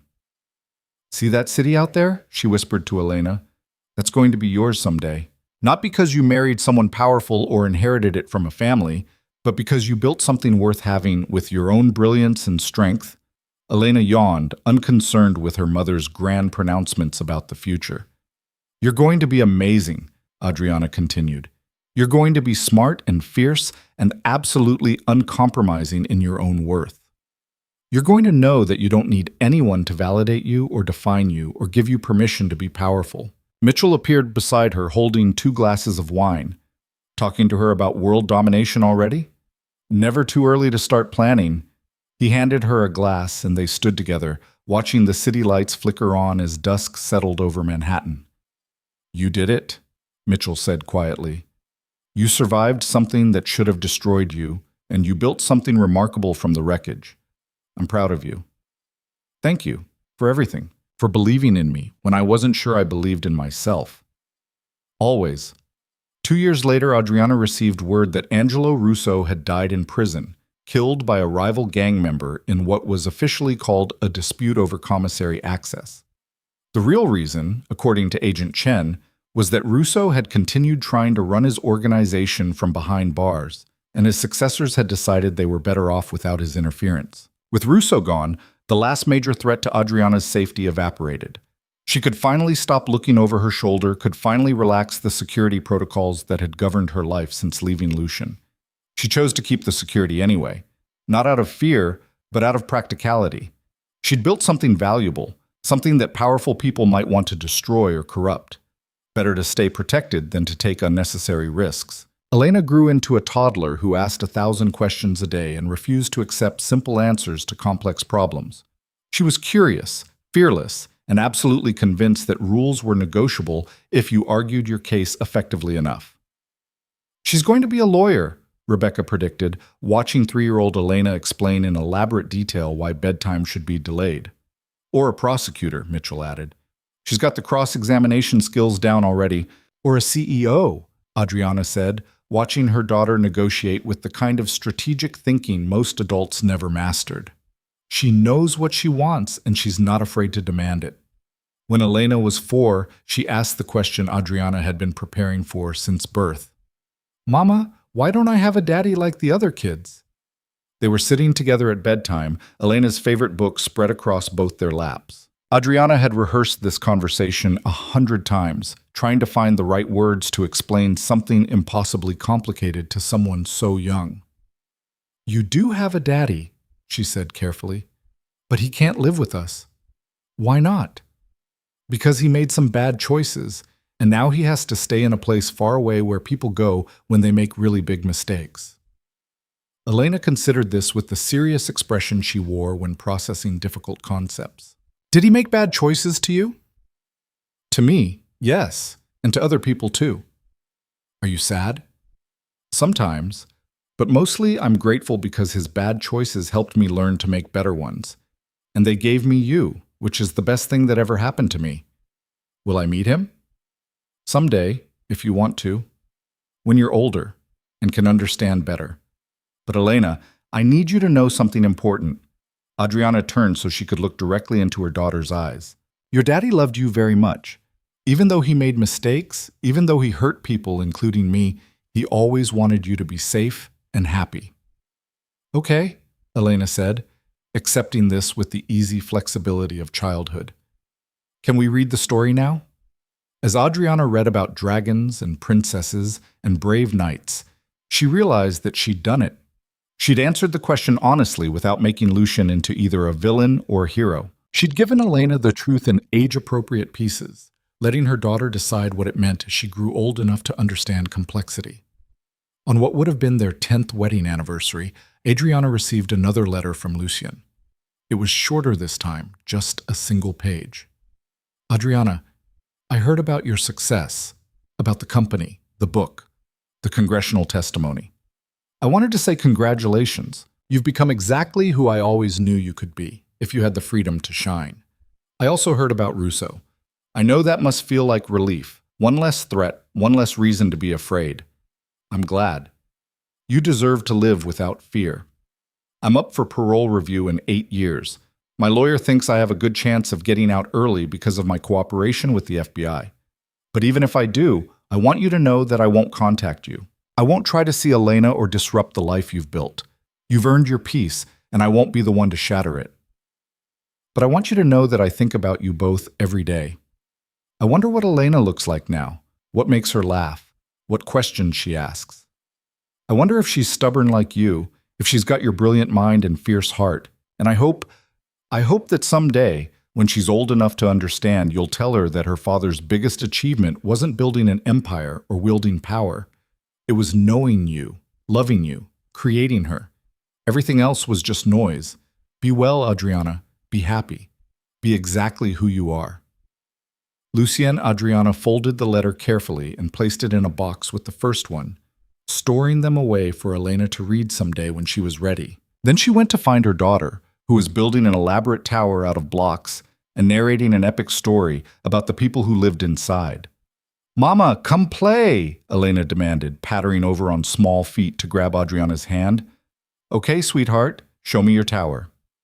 As she settled on the floor beside her daughter, helping to build walls and add decorative elements, Adriana realized that this was it. This was the life she'd fought for, the peace she'd earned through trials that would have broken someone less determined. She wasn't anyone's wife anymore, wasn't anyone's accessory or invisible support system. She was Adriana Vale, CEO, mother, survivor, expert in financial crime prevention who'd turned her darkest experiences into a force for positive change. She was fully seen at last, not as the woman behind someone else's throne, but as the architect who'd built her own empire from nothing. And this time, no one could take it away from her because she'd built it on a foundation of her own strength, her own intelligence, her own uncompromising worth. Elena knocked over part of the tower and immediately started rebuilding it, completely undaunted by the setback. It's okay, Mama. We just make it better. Adriana smiled, watching her daughter work with the kind of focused determination that promised great things in her future. Yes, baby, we make it better. That's exactly what we do. And in that moment, surrounded by blocks and laughter, and the simple joy of an ordinary evening with her extraordinary daughter, Adriana understood that she had everything she needed. Not the life she'd planned when she married Lucian, but something better. A life built entirely on her own terms, shaped by her own choices, owned completely by her own power. She'd walked through fire and emerged on the other side not just intact, but transformed. Stronger, braver, free. And she would never again accept invisibility as the price of love.